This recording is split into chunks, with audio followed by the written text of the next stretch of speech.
she'd whispered, hating how her voice shook. Accept your rejection. The bond had severed completely then.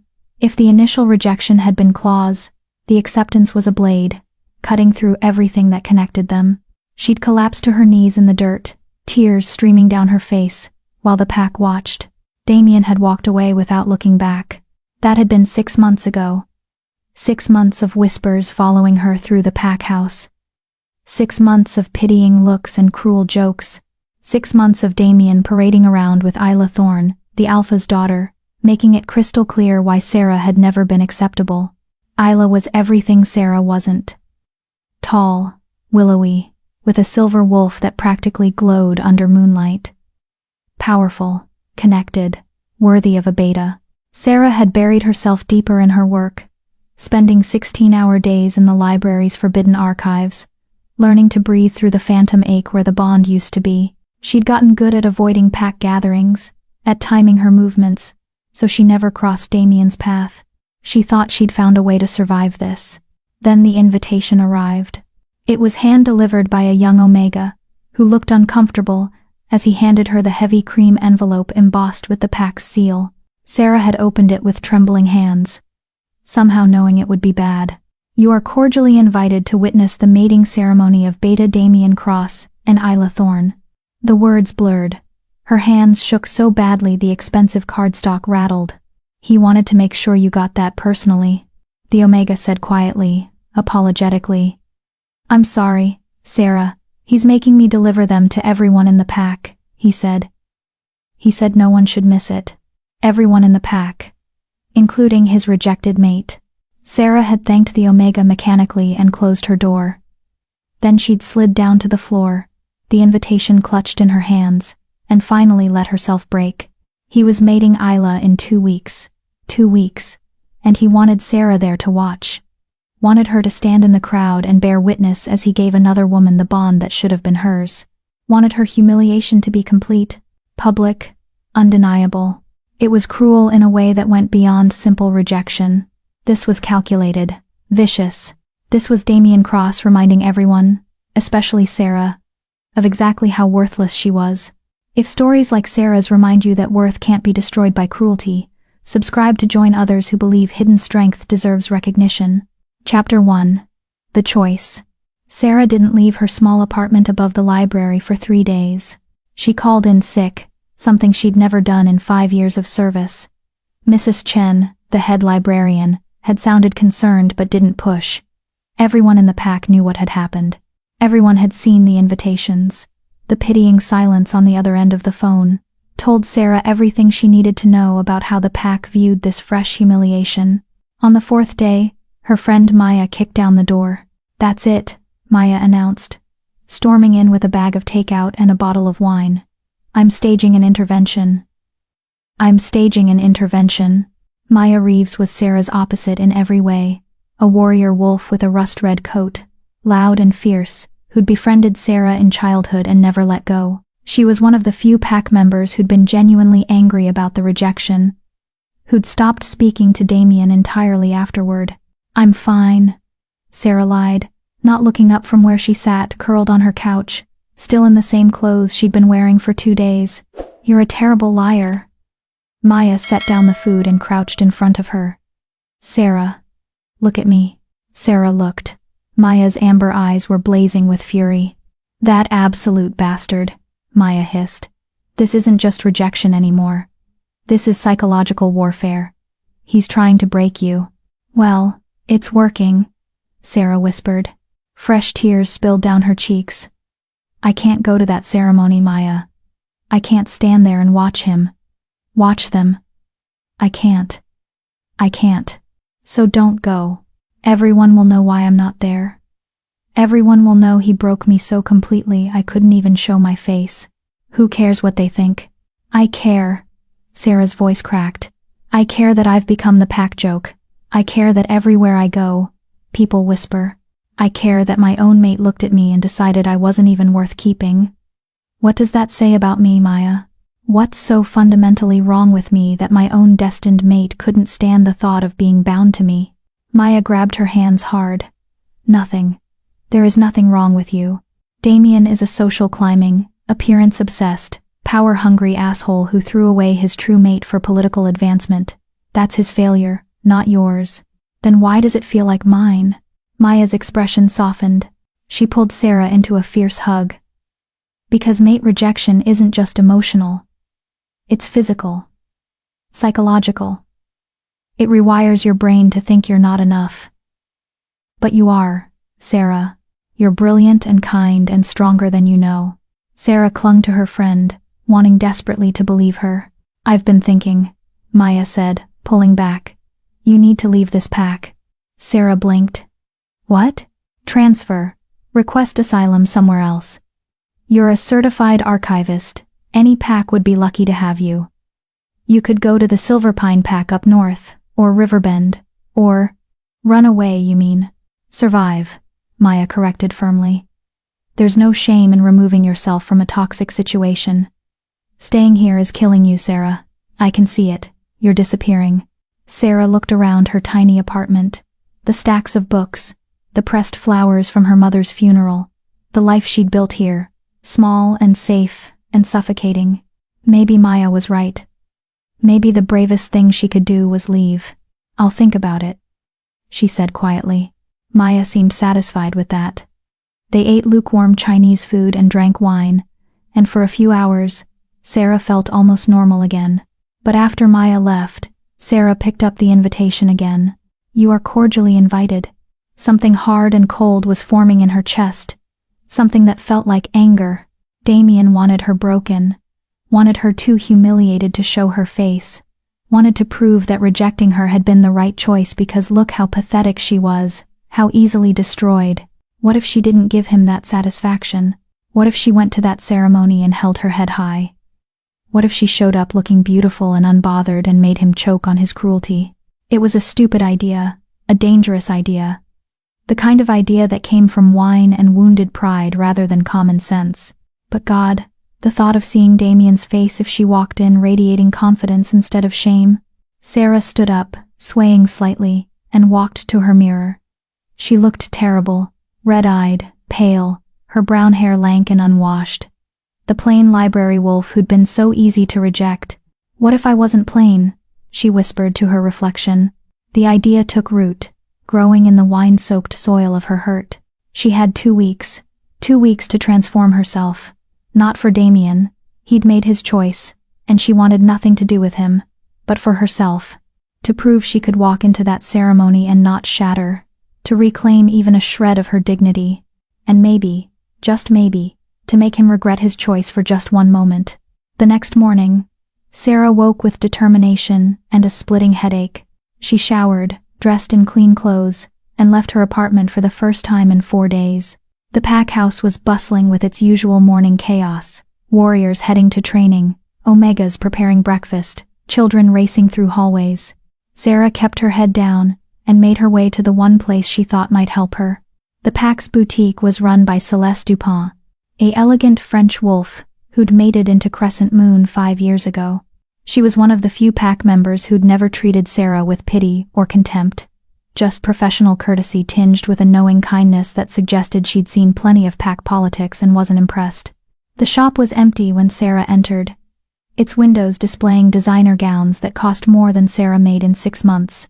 Bonjour, Celeste called from the back. She emerged carrying a garment bag, then stopped when she saw Sarah.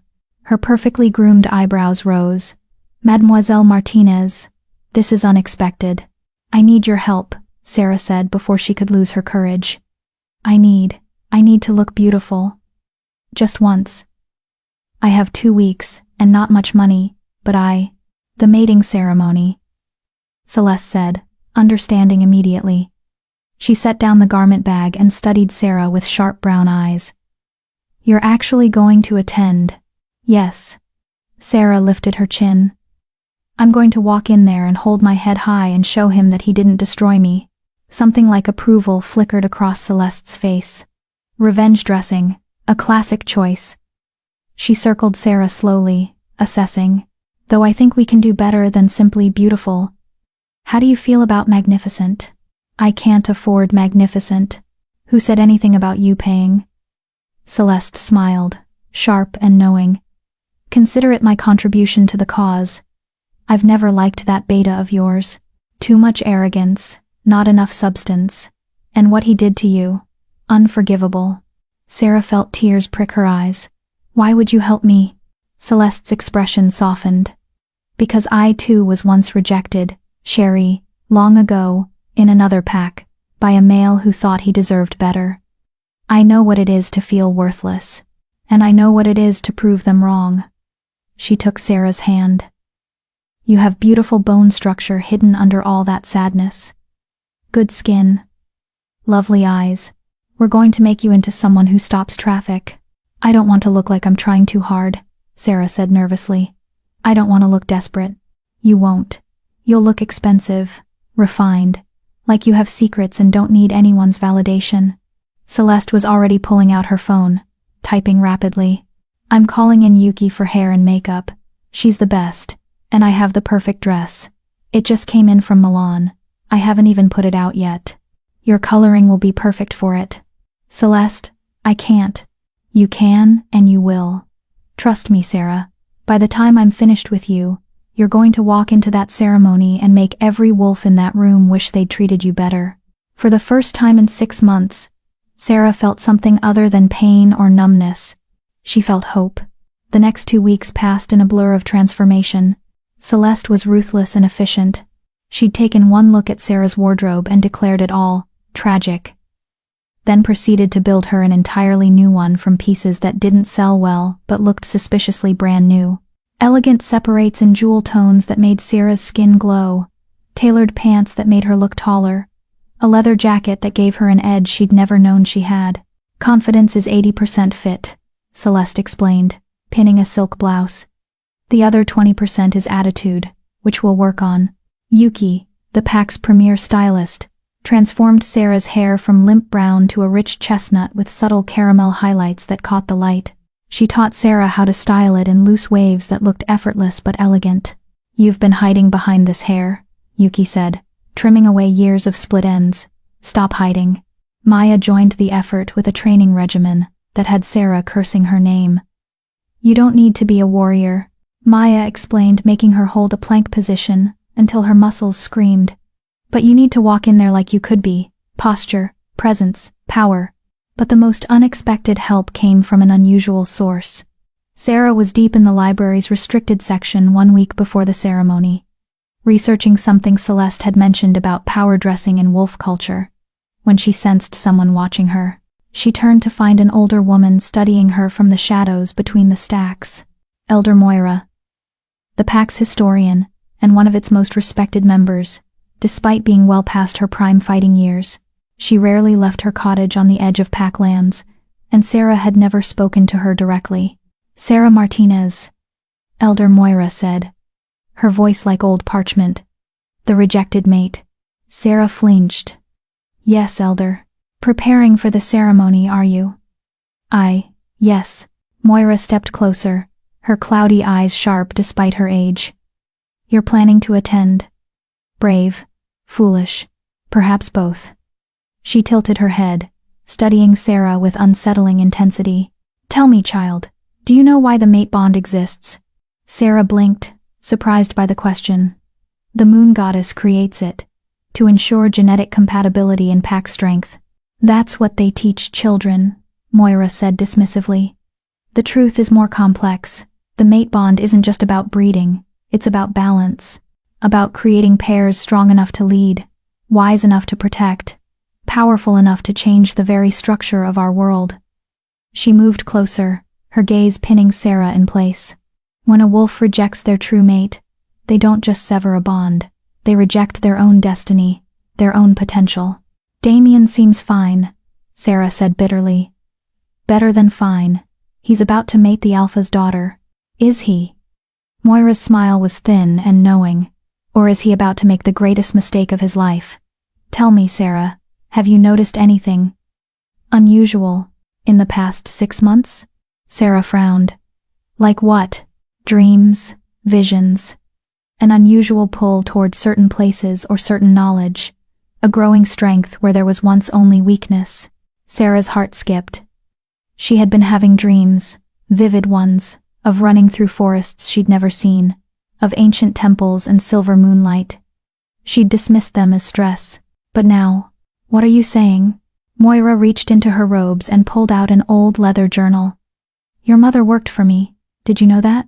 Before she got sick, she was researching bloodlines, old ones, hidden ones, lines that went dormant for generations, waiting for the right catalyst to awaken them. My mother was a seamstress, Sarah whispered. Your mother was many things, including very, very careful about what she told you. Moira pressed the journal into Sarah's hands. She made me promise to give you this if you ever needed it. I think that time has come. Sarah opened the journal with shaking hands. The first page was her mother's handwriting. For Sarah, when she's ready to know the truth. What truth? Sarah demanded, looking up. But Elder Moira was already walking away, her voice floating back through the stacks. That sometimes rejection is the moon goddess's way of freeing you for something greater. Read the journal, child, and when you attend that ceremony, remember, you are not there to beg for scraps from a male who couldn't recognize a treasure when it was handed to him. You're there to reclaim your power. Then she was gone, leaving Sarah alone with her mother's secrets. Sarah stayed in the library until dawn, reading. By the time the sun rose, her hands were shaking and her world had shifted on its axis once more. Her mother hadn't been a simple seamstress. She'd been a researcher, a historian, a keeper of truths that the modern Pax had forgotten. And she'd discovered something about Sarah's bloodline, something that explained why Sarah's wolf was small and plain. It was dormant, waiting for a rejection to trigger its awakening. According to her mother's research, Sarah was descended from an ancient line, AD, the Silver Scribes, wolves who'd served as advisors and record-keepers to the first Alpha King. They'd been powerful not through physical strength but through knowledge, strategy, and an unusual gift. They could sense truth from lies, could read wolves like books, could see the threads that connected past to future. But the bloodline had been diluted over centuries, weakened, almost forgotten. Most Silver Scribe descendants lived entire lives without their gifts ever manifesting, unless something catastrophic triggered the awakening, something like mate rejection. The pain breaks open what was locked away, her mother had written. The bond's severing creates a void that older magic can fill. My darling daughter, if you're reading this, it means you've suffered. I'm sorry. But know this. What was meant to destroy you may actually be the key to your true power. Sarah closed the journal, her mind reeling. She'd been having dreams, growing stronger, finding herself able to read people better than before, to sense dishonesty like a physical taste. She'd thought it was just survival instincts sharpening. But what if it was more? What if Damien's rejection hadn't broken her? It had freed something inside her that had been sleeping. Sarah stood up, walked to the library's old mirror, and studied her reflection. Same face, same brown eyes. But there was something different now. Something in the way she held herself. In the set of her jaw, she looked like someone who knew a secret. The ceremony was in 3 days. Sarah smiled at her reflection, sharp and knowing, and felt something ancient stir in her blood. Damien wanted her at his ceremony to complete her humiliation. He was going to get so much more than he bargained for. Chapter 2. The Stranger. The day before the ceremony, Sarah woke to chaos. The entire pack house was in an uproar, warriors running through hallways, Omegas frantically cleaning already spotless rooms, the Beta himself barking orders with unusual tension in his voice. Sarah could hear it from her apartment above the library, the building anxiety that made every wolf's instincts prickle. She descended the stairs carefully, wearing one of her new outfits, tailored black pants, and a forest green silk blouse that Celeste had insisted brought out the gold in her eyes. Her hair fell in the loose waves Yuki had taught her to create, and she'd applied minimal makeup with a steadier hand than she'd thought possible. Maya intercepted her at the bottom of the stairs, eyes wide. Have you heard? Maya grabbed her arm, practically vibrating with nervous energy. Heard what? Alpha King Alexander is coming. Here, today. Maya's voice dropped to an awed whisper. The Alpha King, Sarah. He's never visited our pack, ever. And suddenly he's arriving this afternoon with his personal guard. Sarah's stomach dropped. Alpha King Alexander Volkov ruled the entire Western Territory. MS over 30 packs answered to him. He was a legend. A warrior king who'd taken power at 25 and spent the last decade consolidating wolf territory and negotiating with human governments. Rumors painted him as ruthless, powerful, and utterly merciless to those who crossed him. Why? Sarah asked. Why would he come here? Nobody knows. Alpha Graham is losing his mind. Damien's been screaming at people all morning. They're saying the king didn't even give proper notice. Just sent word last night that he'd be arriving today for the ceremony tomorrow. Maya's expression turned calculating. And here's the interesting part. Apparently he specifically requested accommodations for himself and asked for access to our archives. The archives? Sarah's heart skipped. Why would the Alpha King need our library? No idea. But guess who's probably going to have to deal with him? Maya grinned. You're our head archivist, Sarah. You might actually get to meet him. The thought was terrifying and oddly thrilling. In all her years of imagining escape from this pack, she'd never considered that someone of that status might actually notice her existence. I need to prepare the restricted section, Sarah said, already mentally cataloging what might interest a visiting Alpha King.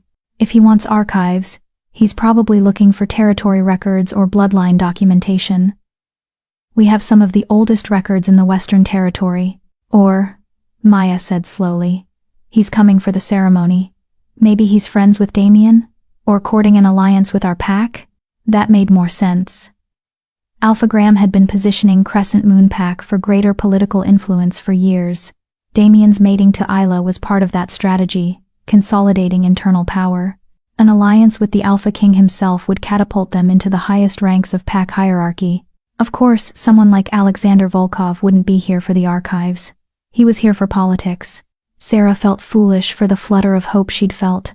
Why would she matter to someone like that? I should still prepare, she said quietly. Just in case. Maya squeezed her shoulder. Hey, tomorrow, remember? Tomorrow is your day. Don't let all this distract you from the plan. The plan. Walk into that ceremony looking powerful and unbothered. Prove to herself and everyone else that Damien hadn't destroyed her. Reclaim her dignity. It suddenly seemed very small compared to the arrival of the Alpha King. Sarah spent the morning in the archives, organizing and cleaning obsessively. The restricted section held their most valuable records, ancient treaties, bloodline registries going back 8 generations, historical accounts of territory wars and pack formations. Her mother had spent years cataloging this section. Now Sarah maintained it, one of the few pack members trusted with access. She was high on a ladder, dusting a shelf of leather-bound journals, when she felt it. A presence, powerful, predatory. Every instinct in her body screamed alpha. She turned too quickly, lost her balance, and would have fallen if strong hands hadn't caught her waist, steadying her with effortless strength. Sarah looked down into eyes like molten silver. The man holding her was tall. She was on the 5th rung of the ladder, and they were nearly eye level. Broad-shouldered, with sharp cheekbones and dark hair that fell just past his collar. He wore all black. Expensive black. The kind of tailored perfection that spoke of serious money. But it was his eyes that held her captive, silver, luminous, ancient and knowing, and fixed on her with an intensity that made her breath catch. Careful, he said, his voice a deep rumble with a hint of an accent she couldn't place. Russian, maybe? That would be an unfortunate way to meet. Sarah realized she was still in his hands, his grip warm through the silk of her blouse. She scrambled down the ladder quickly, and he stepped back, giving her space but not taking his eyes off her. I'm sorry, she said, trying to calm her racing heart. The archives are closed for cleaning. If you need something, you'll have to come back. I'm exactly where I need to be. He tilted his head, studying her with unnerving focus. You're the archivist. It wasn't a question. Sarah nodded slowly, deeply aware that this man was dangerous in ways that had nothing to do with physical threat. Power radiated from him like heat. Her wolf, dormant for so long, stirred with something that felt like recognition. I am Sarah Martinez. And you are? His mouth curved in a smile that didn't reach those strange silver eyes. Interested in your collection? I was told Crescent Moon Pack has records dating back to the first council. Is that true? Yes. We have documentation from 1847, when the Western Territory was first formally organized. Sarah found her professional footing, grateful for familiar ground. Are you a researcher? You'll need Alpha Graham's permission to access the restricted materials. Will I? The amusement in his voice suggested he didn't need permission from anyone. What if I told you I have particular interest in bloodline records? Specifically, dormant lines, families that carried power but lost it over generations. Sarah's breath caught. That was exactly what her mother had been researching. Exactly what she'd spent all night reading about in her mother's journal. That's unusually specific. She managed. I have unusual interests.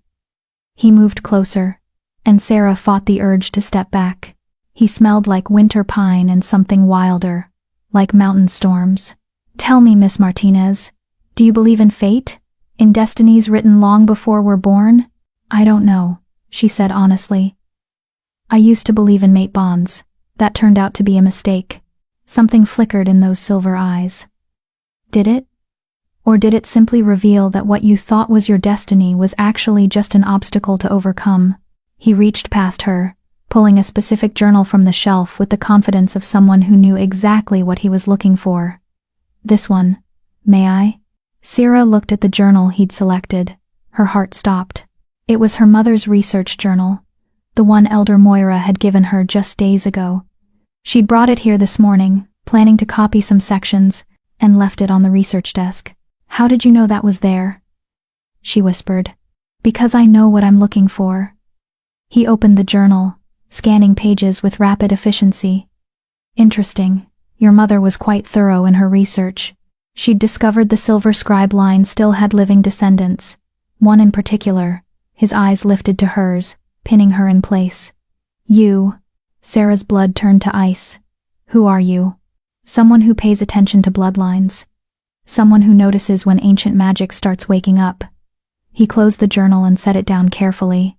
Tell me, how long have you been experiencing the changes, the dreams, the ability to sense truth from lies? I don't know what you're talking about, but her voice shook, giving her away. Yes, you do.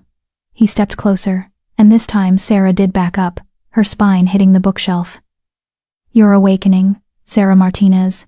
The rejection triggered something your mother probably hoped would stay dormant. Safer that way. Quieter. But the moon goddess rarely cares about safe or quiet. You need to leave, Sarah said, fear sharp in her throat. I don't know who you are or what you want, but what I want, he interrupted softly, is to make you an offer. I'm not interested. You haven't heard it yet. His smile was sharp now, predatory. Tomorrow, you're planning to attend a ceremony where your rejected mate binds himself to another. You're planning to walk in there with your head high, looking beautiful, proving you're not broken. Very brave, very stupid. Sarah flinched. That's none of your business. It becomes my business when I have use for you. He pulled something from his pocket. A heavy cream envelope with a wax seal she didn't recognize. Here's what I'm offering. Don't go to that ceremony as Sarah Martinez, the rejected Omega who's trying to prove she's not pathetic. Go as my companion, my guest. And watch what happens when your former mate realizes exactly what he threw away. Sarah stared at the envelope. Why would you do that? You don't even know me. Don't I? Those silver eyes glittered. I know you're a silver scribe awakening into her power. I know you're brilliant enough to run these archives at 23. I know you're brave enough to face public humiliation rather than hide. And I know that what you need isn't just a pretty dress and good posture. You need someone who makes every wolf in that room understand that rejecting you was the worst mistake of your beta's miserable life. And you're that someone? I'm Alpha King Alexander Volkov. He said it casually, like commenting on the weather. And yes, I'm exactly that someone. The world tilted. The Alpha King, the most powerful wolf in the Western Territory, was standing in her archives, offering to, what? Be her date to her rejected mate's wedding? This is insane. Sarah breathed. Why would you? What could you possibly gain from? Maybe I don't like males who reject true mates for political advancement, Alexander said, his voice going cold. Maybe I think the mate bond is sacred, and watching wolves treat it like a disposable contract disgusts me. Or maybe, his expression shifted into something more calculated. I need access to your archives, and an alliance with a silver scribe would be mutually beneficial. There it was. The real reason. He wanted something from her. I'm not even fully awakened, Sarah said. I barely understand what's happening to me. That's why you need a teacher. Someone who knows the old ways, the old magic. He held out the envelope again. This contains a formal invitation to attend the ceremony as my honored guest. Accept it, and I'll help you understand what you're becoming. Refuse it, and you'll walk in there alone, and everyone will see exactly what you're trying so hard to hide, that you're terrified and heartbroken and desperately hoping this doesn't destroy you. His words cut because they were true. For all her preparation, for all of Celeste's beautiful clothes and Yuki's styling, Sarah was terrified of tomorrow. What do you really want from me? She asked quietly. Alexander's smile turned genuine for the first time, something warm and almost kind entering those cold silver eyes. The truth? I want to see what you'll become when you stop letting other people define your worth. I want to see what happens when a silver scribe remembers her power. And yes, I want access to knowledge you can help me find. But more than any of that, he leaned in, his voice dropping to a whisper that sent shivers down her spine. I want to see the look on Damien Cross's face when you walk in tomorrow. On the arm of an Alpha King. Sarah's heart was hammering. This was crazy. Reckless. Dangerous in ways she couldn't even calculate. But God, the thought of walking into that ceremony not as the pathetic rejected mate, but as the Alpha King's companion. He rejected me, she whispered. Publicly, cruelly. He's spent 6 months making sure everyone knows how worthless I am. Then let's make sure everyone knows how catastrophically wrong he was. Alexander pressed the envelope into her hands. Your choice. Sarah. Walk in alone tomorrow and hope your new clothes and brave face are enough. Or walk in with me and let me show you what it means to have real power standing at your back. Sarah looked down at the envelope. Heavy, expensive, official, the kind of invitation that changed everything. Elder Moira's words echoed in her mind. Sometimes rejection is the moon goddess's way of freeing you for something greater. Maybe this was that something greater. Or maybe she was making a deal with someone far more dangerous than Damien could ever be. Only one way to find out. Okay, Sita heard herself say. I'll accept your invitation. Alexander's smile was victorious and sharp. Excellent. My people will coordinate with you on details. Wear something that makes you feel powerful. You'll be representing not just yourself tomorrow, but my court. He turned to leave, then paused. Oh, and Sarah? That beta of yours is going to regret ever letting you go. I'll make sure of it. Then he was gone, moving through the stacks with preternatural silence, leaving Sarah alone with a heavy envelope and a decision that would change everything. She opened the invitation with shaking hands. The Alpha King requests the honor of your presence as his honored companion at the mating ceremony of Beta Damien Cross and Isla Thorne. Sarah started laughing, then crying, then laughing again. Tomorrow was supposed to be her quiet reclamation of dignity. Instead, she was about to walk into that ceremony with the most powerful wolf in the territory. Damien wanted to humiliate her one final time. He had no idea what was coming. Chapter 3. Transformation. Sarah didn't tell anyone about Alexander immediately. She spent the rest of the afternoon in a daze, the Alpha King's invitation burning like a brand in her pocket. She shelved books mechanically, her mind replaying every moment of their encounter. Those silver eyes, that predatory grace, the casual way he'd said I'm Alpha King Alexander Volkov like it was nothing. By the time she locked up the archives at sunset, she'd almost convinced herself it had been a hallucination. Stress-induced fantasy, her mind breaking under the pressure of tomorrow's ceremony.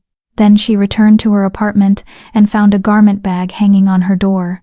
Heavy black fabric, designer label, with a note in sharp, elegant handwriting. Wear this. My car will collect you at 6 p.m. tomorrow. A.V. Sarah brought the bag inside with trembling hands and unzipped it slowly.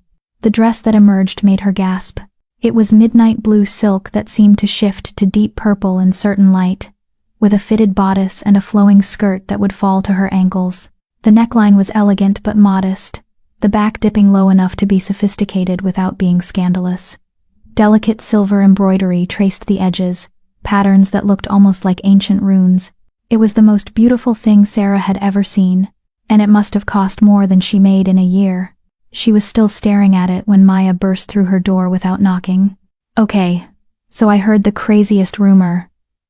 Maya stopped dead, her eyes going wide. "Holy shit. Is that what you're wearing tomorrow?" "Maya. Because if so, Celeste is going to murder you for not using her dress, but also, holy shit, Sarah. That's gorgeous. Where did you?" Maya's eyes narrowed. "That's not from Celeste's boutique. That's custom. That's expensive custom. Sarah Martinez. What have you been doing?" Sarah closed the door and locked it. "You have to promise not to freak out." "I'm already freaking out. You have a dress that costs more than my motorcycle and you're being weird. What's going on?" "I met someone today. Someone who offered to accompany me to the ceremony." Maya's expression cycled through confusion, concern, and then sudden hope. "Wait, like a date?" "Sarah, that's perfect. Who is he? Do I know him? Please tell me he's hot and makes good money and will make Damien choke on his own tongue." "He's the Alpha King." Silence. Maya blinked. Once, twice. "I'm sorry, what?" "Alpha King Alexander. He came to the archives today. We talked. He offered to take me to the ceremony as his companion." The words sounded insane even as Sarah said them. Maya sat down heavily on the couch. "You're joking." "I'm not. The Alpha King, Alexander Volkov, ruler of the Western Territory, the most powerful wolf alive, asked you to be his date." When you put it like that, it sounds even crazier. "Because it is crazy."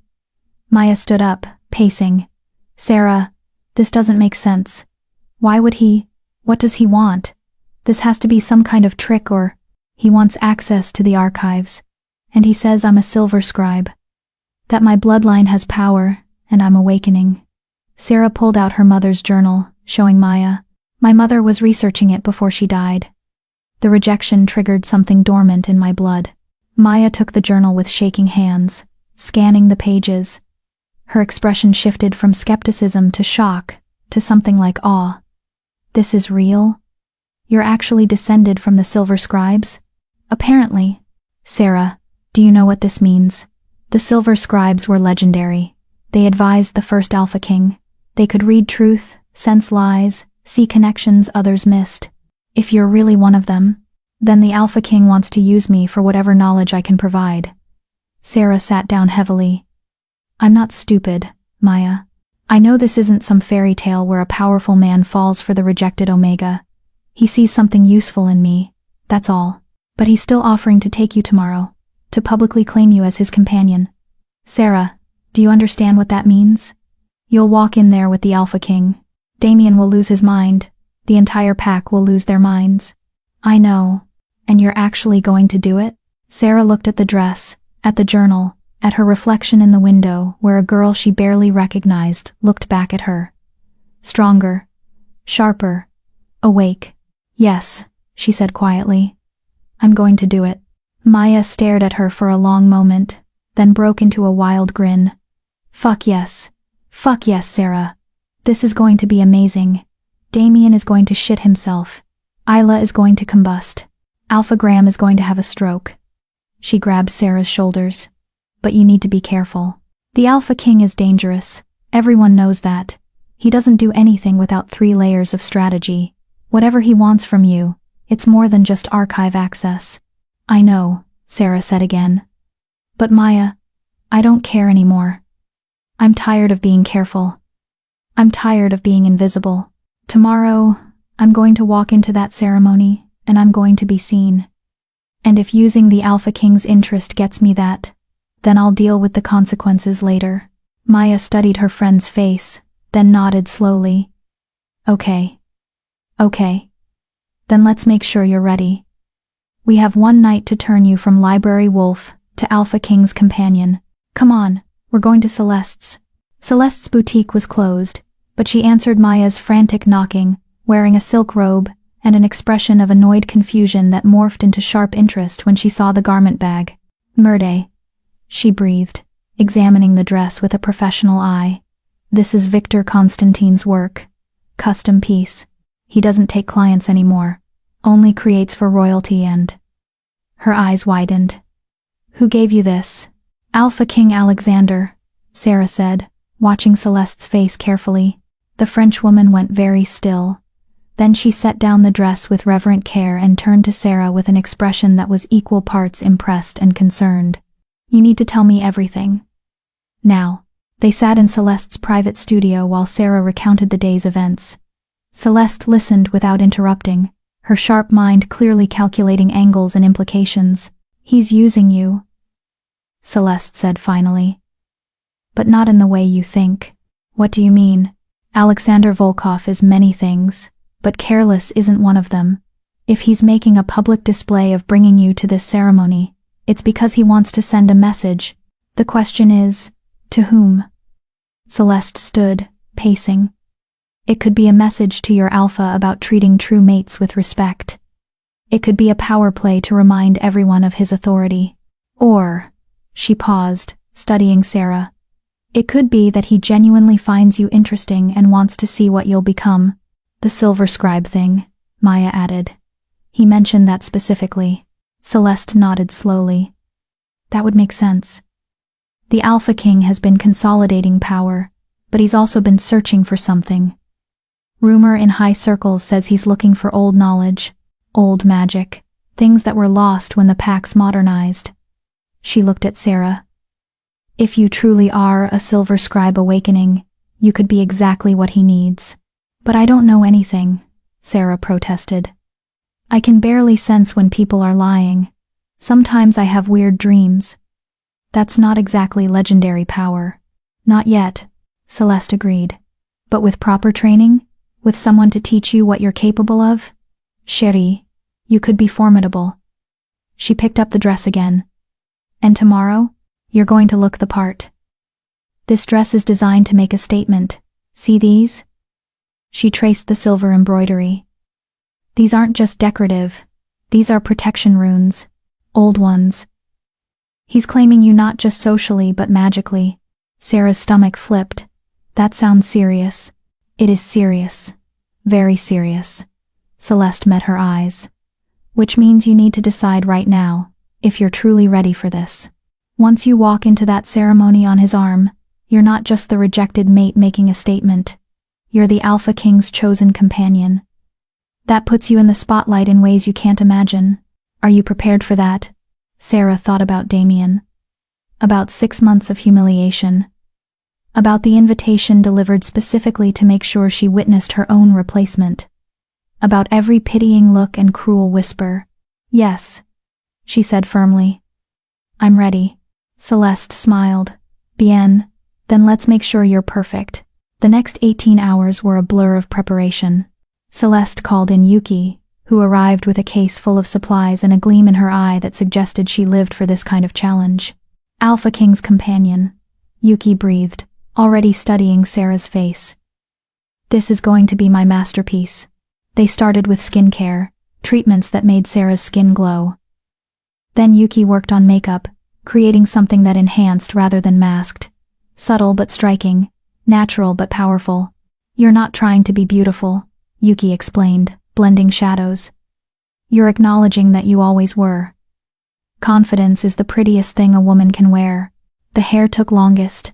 Yuki debated between elegant updos and flowing styles before finally creating something in between. Soft waves pulled back from Sarah's face with delicate silver pins, the rest cascading down her back. "Like a princess," Maya said, watching from the corner. "Like actual royalty." "She's attending with royalty," Celeste corrected. "She needs to match his status." By the time they finished, it was 5:30 p.m. Half an hour, until the Alpha King's car arrived. Sarah stood in front of Celeste's full-length mirror, and for the first time in her life, she didn't recognize herself. The girl, no, the woman, staring back at her looked powerful, elegant. The midnight blue dress hugged her curves perfectly, the silver runes catching the light. Her makeup made her brown eyes look enormous and luminous, her lips full and naturally pink. The soft waves of her hair framed her face like a dark halo. She looked like someone who belonged on an Alpha King's arm. "Sarah," Maya whispered, "you're stunning." Sarah touched her reflection, half expecting it to shatter. "I don't feel like me." "Good," Celeste said firmly. "Tonight, you're not the old Sarah Martinez. You're not the rejected Omega, or the invisible librarian. Tonight, you're whoever you decide to be. So, decide to be powerful." A knock at the boutique door made them all jump. "That'll be his driver," Celeste said. "Ready?" Sarah took a deep breath. Thought about Damien. About Isla. About walking into that ceremony alone versus walking in with the Alpha King. "Ready," she said. They walked to the door together. Celeste opened it to reveal a man in an immaculate black suit, clearly security, with the bearing of a trained warrior. Behind him, a sleek black car waited, engine purring. "Miss Martinez," the man said with a slight bow. "The Alpha King is waiting." Maya grabbed Sarah's hand, squeezing tight. "You've got this," she whispered. "Go make him regret everything." Sarah squeezed back, then straightened her spine and walked toward the car. The driver opened the back door, and Sarah slid inside. Alexander Volkov sat in the far seat, dressed in a midnight black suit that probably cost more than Sarah's entire apartment. His silver eyes tracked her movement as she settled into the plush leather, and something like approval flickered across his face. "Miss Martinez," he said, his voice that deep rumble that made her skin prickle. "You look exceptional." "Thank you for the dress," Sarah said, proud that her voice came out steady. "It's beautiful. It suits you." He leaned forward slightly, studying her. "Are you ready for this? Once we arrive together, there's no taking it back. Every wolf at that ceremony will see you as mine. My companion, my chosen guest. That carries weight. Implications. Are you prepared to handle that?"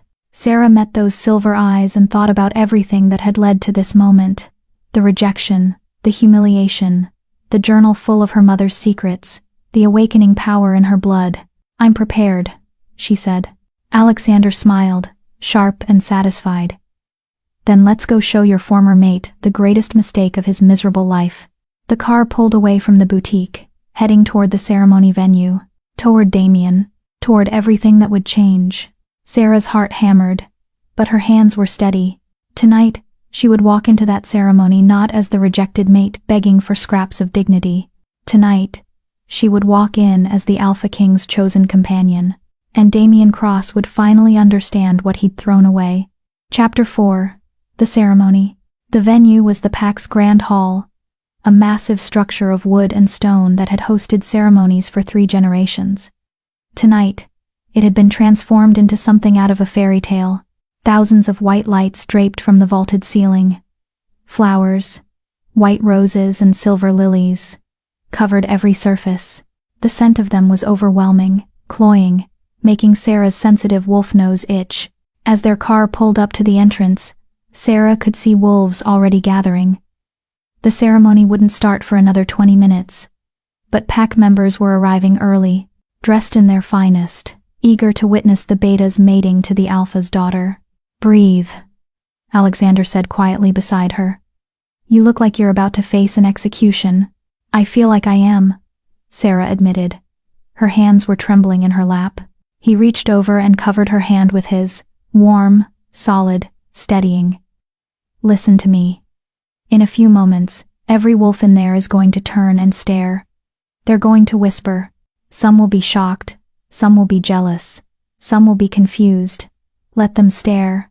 Let them whisper. You're not here for their approval. Then why am I here? Because you're done being invisible." His silver eyes held hers.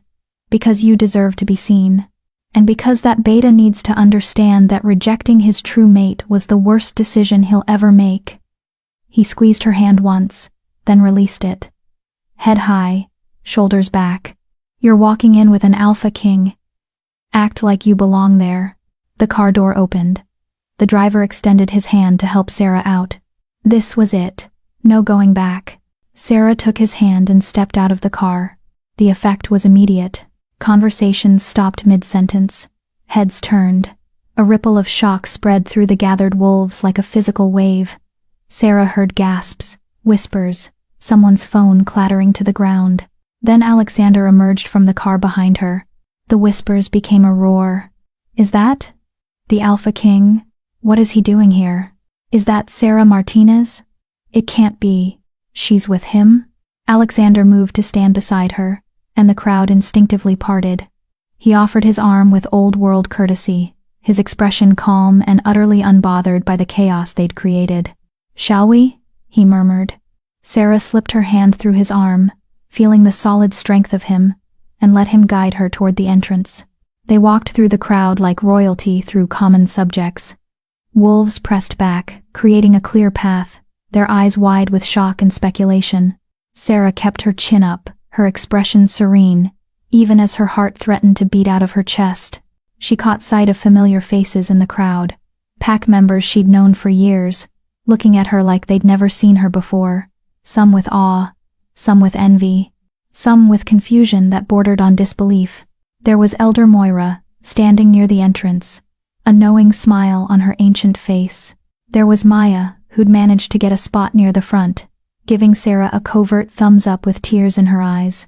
There was Celeste, looking satisfied and proud.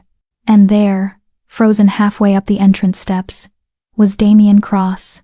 He stood with Isla on his arm. She was stunning in a white gown that probably cost as much as Sarah's car had, her silver blonde hair arranged in elaborate curls. But Sarah barely registered Isla, because she was watching Damien's face. He'd gone completely white. His mouth hung open slightly, his ice blue eyes wide with shock. He was staring at Sarah like he'd seen a ghost. No, worse than that. Like he was seeing something impossible, something that violated the natural order of his universe. Isla followed his gaze, her expression shifting from confused to furious in the span of a heartbeat. "Damien," she hissed, loud enough for Sarah to hear. "Who is that with?" "Sarah," Damien breathed. Just her name, barely audible, filled with something that might have been shock or horror or regret. Alexander and Sarah reached the steps. Damien and Isla were blocking their path. For a moment, no one moved. Then Alexander raised one elegant eyebrow. "Beta Cross, are you planning to greet your guests? Or should we assume the ceremony has been cancelled?" The words were polite. The tone was pure ice. Damien jerked like he'd been slapped. "Alpha King," he managed, his voice rough. We didn't know you were coming. We would have prepared appropriate. I require no special preparation." Alexander's voice carried easily over the shocked murmurs of the crowd. "I'm simply here to witness a mating ceremony, though I confess, I'm curious about the tradition of inviting one's rejected mate to such an event. Is that common in your pack? Or is public humiliation a personal hobby of yours?" The crowd went utterly silent. Isla made a strangled sound. Damien looked like he wanted the ground to swallow him whole. That wasn't. Damien's eyes darted between Alexander and Sarah, clearly trying to calculate his way out of this. "Sarah is a valued pack member. We invited everyone." "How generous," Alexander said, his tone suggesting it was anything but. "And yet, here she is as my guest. Which means, Beta Cross, that you'd best find someone else to humiliate for entertainment. This one is under my protection now." He paused, letting that sink in. "Do we have an understanding?" It wasn't a question. It was a threat, wrapped in silk. Damien swallowed hard. "Yes, Alpha King. Of course, she's welcome here. How magnanimous of you to welcome your rejected mate to your mating ceremony." Alexander's smile was all teeth. "Now, if you'll excuse us, I believe you have a ceremony to prepare for, and Miss Martinez and I have a show to watch." He guided Sarah past them, up the steps and through the massive doors into the grand hall. The moment they were inside, Sarah's knees nearly buckled. Alexander steadied her with a hand at her elbow, his voice low and amused. "You're doing beautifully. Just a bit longer." That was... Sarah couldn't find words. "Necessary," Alexander finished. "He needed to understand that you're not his to torment anymore. That you have protection. That touching you means answering to me." He glanced down at her, something almost gentle in his expression. How do you feel? Sarah thought about it. About Damien's face. About the shock and confusion and maybe, just maybe, a flicker of regret in his eyes. Powerful, she whispered. Alexander's smile turned genuine. Good. Hold on to that feeling. The interior of the grand hall was even more elaborate than outside. Every surface draped in white silk, silver candelabras burning with what had to be hundreds of candles. The seating was arranged in rows, facing a raised platform where the ceremony would take place. With the front row reserved for pack leadership, Alpha Graham stood near the platform with his Luna, both of them staring at Alexander with expressions of barely controlled panic. The Alpha was a large man going soft around the middle, his dark hair streaked with gray. His Luna, Isla's mother, looked like an older version of her daughter, beautiful, cold, calculating. Alpha King, Graham said, hurrying over. We had no idea you would be honoring us with your presence. If we'd known, we would have prepared. As I told your beta, I require no special accommodation. Alexander's tone was pleasant but final. I trust you have no objection to my presence? Of course not. You're always welcome in Crescent Moon territory. Graham's eyes darted to Sarah, clearly dying to ask but not quite daring. Will you be sitting with the leadership? I'll sit wherever Miss Martinez is most comfortable. Alexander looked at Sarah. Do you have a preference? Every eye in the rapidly filling hall was on them. Sarah could practically feel the weight of their stares, their shock, their desperate need to understand what was happening. The old Sarah would have asked for somewhere in the back, somewhere invisible. But the woman in the midnight blue dress, standing beside an Alpha King, wasn't that Sarah anymore. Front row, she said clearly. I'd like to see everything. Alexander's smile was proud. Front row it is. Alpha Graham looked like he might faint, but managed a weak nod. Of course. Please, this way. He led them to the front row, displacing several high-ranking pack members who scrambled out of the way. Sarah found herself seated in the center, directly facing the ceremony platform, with Alexander beside her. The hall continued to fill. Sarah felt hundreds of eyes on her back, heard the whispers rising like a tide. Is that really Sarah Martinez? With the Alpha King? How did she? She looks completely different. Poor Damien must be dying. Did you see Isla's face? Maya slipped into a seat 2 rows back, catching Sarah's eye with a grin that was pure joy and vindication. Celeste sat near the aisle, looking satisfied. Elder Moira found a seat in the corner, watching everything with those knowing ancient eyes. The hall gradually quieted as the ceremony's start time approached. Sarah's heart hammered. In moments, she'd have to watch Damien bind himself to Isla, watch him give another woman the bond that should have been hers. She felt Alexander's hand cover hers again, warm and steady. Breathe, he murmured. Remember, you're not here as his rejected mate watching him move on. You're here as my companion, watching a male realize he destroyed his own future. Before Sarah could respond, music began. Ancient wolf ceremony music, haunting and beautiful. The ceremony was beginning.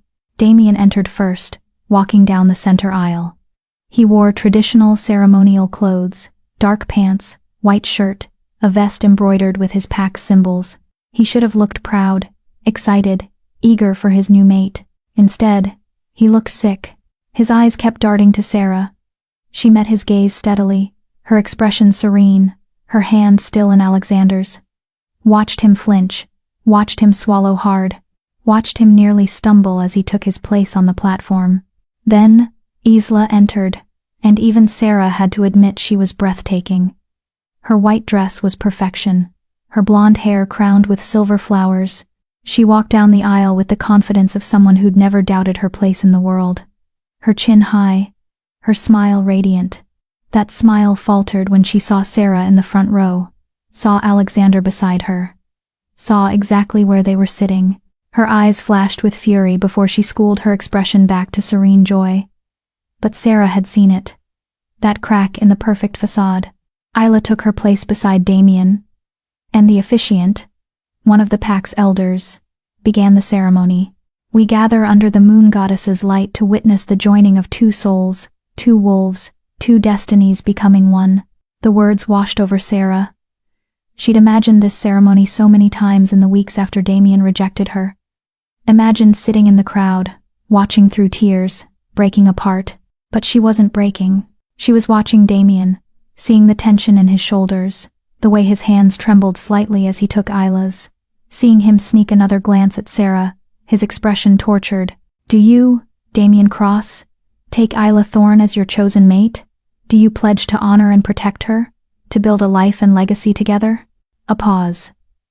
Too long. Long enough that people shifted uncomfortably. I do, Damien finally said, his voice rough. And do you, Isla Thorne, take Damien Cross as your chosen mate? I do. Isla's voice was clear, firm, triumphant. She was staring at Damien like she'd won a prize. Then by the power vested in me by the moon goddess and this pack, I pronounce you bonded mates. May your union bring strength and prosperity to Crescent Moon. It was done. Damien and Isla were mated. The hall erupted in applause. Sarah sat perfectly still, waiting for the pain, waiting for her heart to shatter. But all she felt was nothing. A distant sadness for what might have been, maybe, but not the destroying agony she'd feared. Because the mate bond was already broken, had been broken 6 months ago. This ceremony changed nothing for her. But as she watched Damien kiss Isla, a kiss that looked more obligatory than passionate, she saw the exact moment he realized what he'd done. His eyes opened mid-kiss. Found Sarah in the front row, and she watched recognition dawn on his face. Watched him see her. Really see her. For the first time.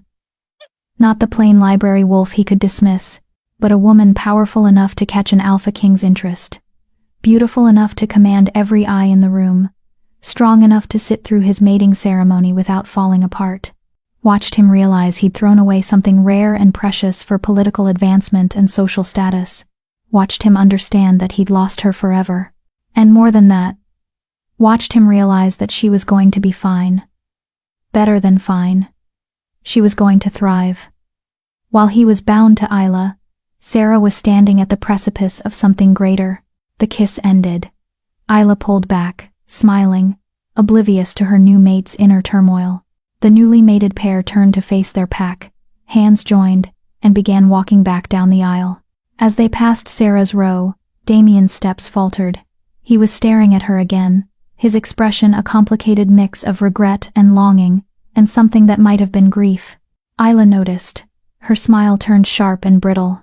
Alexander chose that moment to lean toward Sarah, his voice carrying just enough for nearby wolves to hear. Shall we skip the reception? I think we've seen quite enough.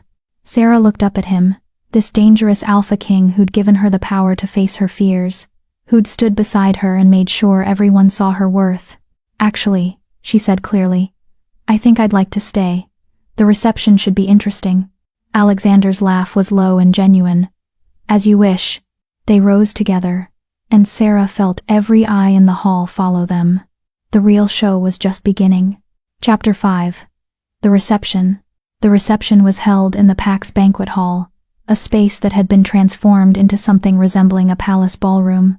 Crystal chandeliers cast prismatic light across white-draped tables, laden with food and champagne. A string quartet played in the corner. Everything was perfect, elegant, expensive. Sarah walked in on Alexander's arm, and felt the atmosphere shift immediately. Conversations stuttered. Glasses paused halfway to lips. The weight of attention was almost physical, pressing against her from all sides. But this time, instead of fear, Sarah felt something else stirring in her chest. Power. She could sense them now. Their curiosity, their envy, their confusion. It was like the air carried emotional currents she'd never been able to read before. The Silver Scribe awakening, she realized. Her mother's research had been right. The rejection had cracked something open inside her. You're doing it again, Alexander murmured as they crossed to the far side of the room. Doing what? Reading the room. I can see it in your eyes. You're sensing them. Their emotions, their intentions. His silver eyes studied her with interest. It's accelerating. The awakening. Being in a high-stress situation is pushing it forward. Is that normal? There's nothing normal about Silver Scribes. Your gifts manifest differently for everyone. Some see truths. Some read emotions. Some can sense lies from miles away. You're still discovering what you can do. He guided her to a table near the windows, away from the crowd but with a perfect view of the entire room. Tell me what you sense right now. Sarah closed her eyes briefly, focusing on the currents of emotion swirling through the hall. It was overwhelming at first. Too much input, too many feelings colliding, but then patterns emerged. Fear, she said quietly. From Alpha Graham and the pack leadership, they're terrified of why you're really here. She concentrated harder. Jealousy from Isla. Rage. Actually, she's furious that I'm here at all. She opened her eyes, finding Alexander watching her intently. And Damien. Regret. Deep, consuming regret. It's eating him alive. Good. Alexander said simply. He should regret it. Now tell me. Are you still afraid? Sarah considered. No. I thought I would be. Thought watching him mate someone else would destroy me. But I feel free. Like chains I didn't know I was wearing just fell away. That's the broken mate bond fully dissolving. With you awakening into your true power, what remained of the connection is being burned away by your own magic. He leaned back in his chair, relaxed but alert. You're not his anymore, Sarah. In any way. How does that feel? Like I can finally breathe. Their conversation was interrupted by a commotion at the entrance. Damien and Isla had arrived, making their grand entrance as the newly mated pair. Applause erupted. Wolves rushed to congratulate them. But Sarah saw Damien's eyes immediately find her across the crowded room, saw the way his expression crumpled for just a moment, before he forced a smile. Isla noticed too. Her perfectly made-up face tightened with anger before she turned to whisper something to her mother. Luna Thorne's eyes narrowed as she looked toward Sarah's table, toward the Alpha King sitting beside the rejected mate like it was the most natural thing in the world. Trouble incoming, Alexander said mildly. The Luna looks displeased. Should be entertaining. Sure enough, Luna Thorne was making her way across the room, her smile polite but her eyes cold. She stopped at their table, performing a curtsy that was technically respectful but felt mocking. Alpha King, what an unexpected honor to have you at our celebration. We would have prepared a proper welcome if we'd known. As I've mentioned several times tonight, I don't require special accommodation, Alexander said, his tone pleasant but dismissive. I'm simply here to support Miss Martinez. Luna Thorne's smile became strained. Yes, that's surprising. We were all quite shocked to see Sarah arriving with you. I wasn't aware you two were acquainted. We met recently. I found her intelligence and company refreshing. He took a sip of champagne. She's quite remarkable, your Miss Martinez. You should be proud to have her in your pack. The implication was clear. But you're not, are you? Luna Thorne's expression flickered. Sarah has always been a valued member of Crescent Moon. We were, of course, saddened when she and Damien didn't work out. But, didn't work out? Alexander's voice went cold. Is that how you describe a public rejection? How interesting. In my territory, we call it what it is. A male rejecting his true mate for social climbing. But perhaps your pack has different standards. Luna Thorne went pale. Around them, conversations died as wolves strained to hear. I assure you, Alpha King, the rejection was complicated. Mate bonds don't always. The mate bond is sacred, Alexander interrupted, his voice carrying across the now silent hall. It's a gift from the moon goddess herself. Rejecting a true mate is not complicated. It's an insult to the goddess and to the natural order she created. Or do you disagree, Luna Thorne? It was a trap. Disagreeing would be heresy. Agreeing would condemn Damien. Luna Thorne's mouth opened and closed soundlessly. That's what I thought. Alexander's smile was sharp. Now, if you'll excuse us, I believe Miss Martinez was about to tell me more about your pack's archives. Fascinating collection, from what I've seen. It was a clear dismissal. Luna Thorne had no choice but to retreat, her face flushed with humiliation. Sarah watched her go, her heart hammering. You didn't have to do that. Yes, I did. They need to understand that insulting my companion insults me, that protecting you means I won't tolerate their casual cruelty. He glanced at her. Besides, watching these social climbing wolves squirm is one of the few pleasures of these events. Despite everything, Sarah found herself smiling. You enjoy making them uncomfortable. Immensely. Power exists to be used, Sarah. Especially when defending those who deserve it.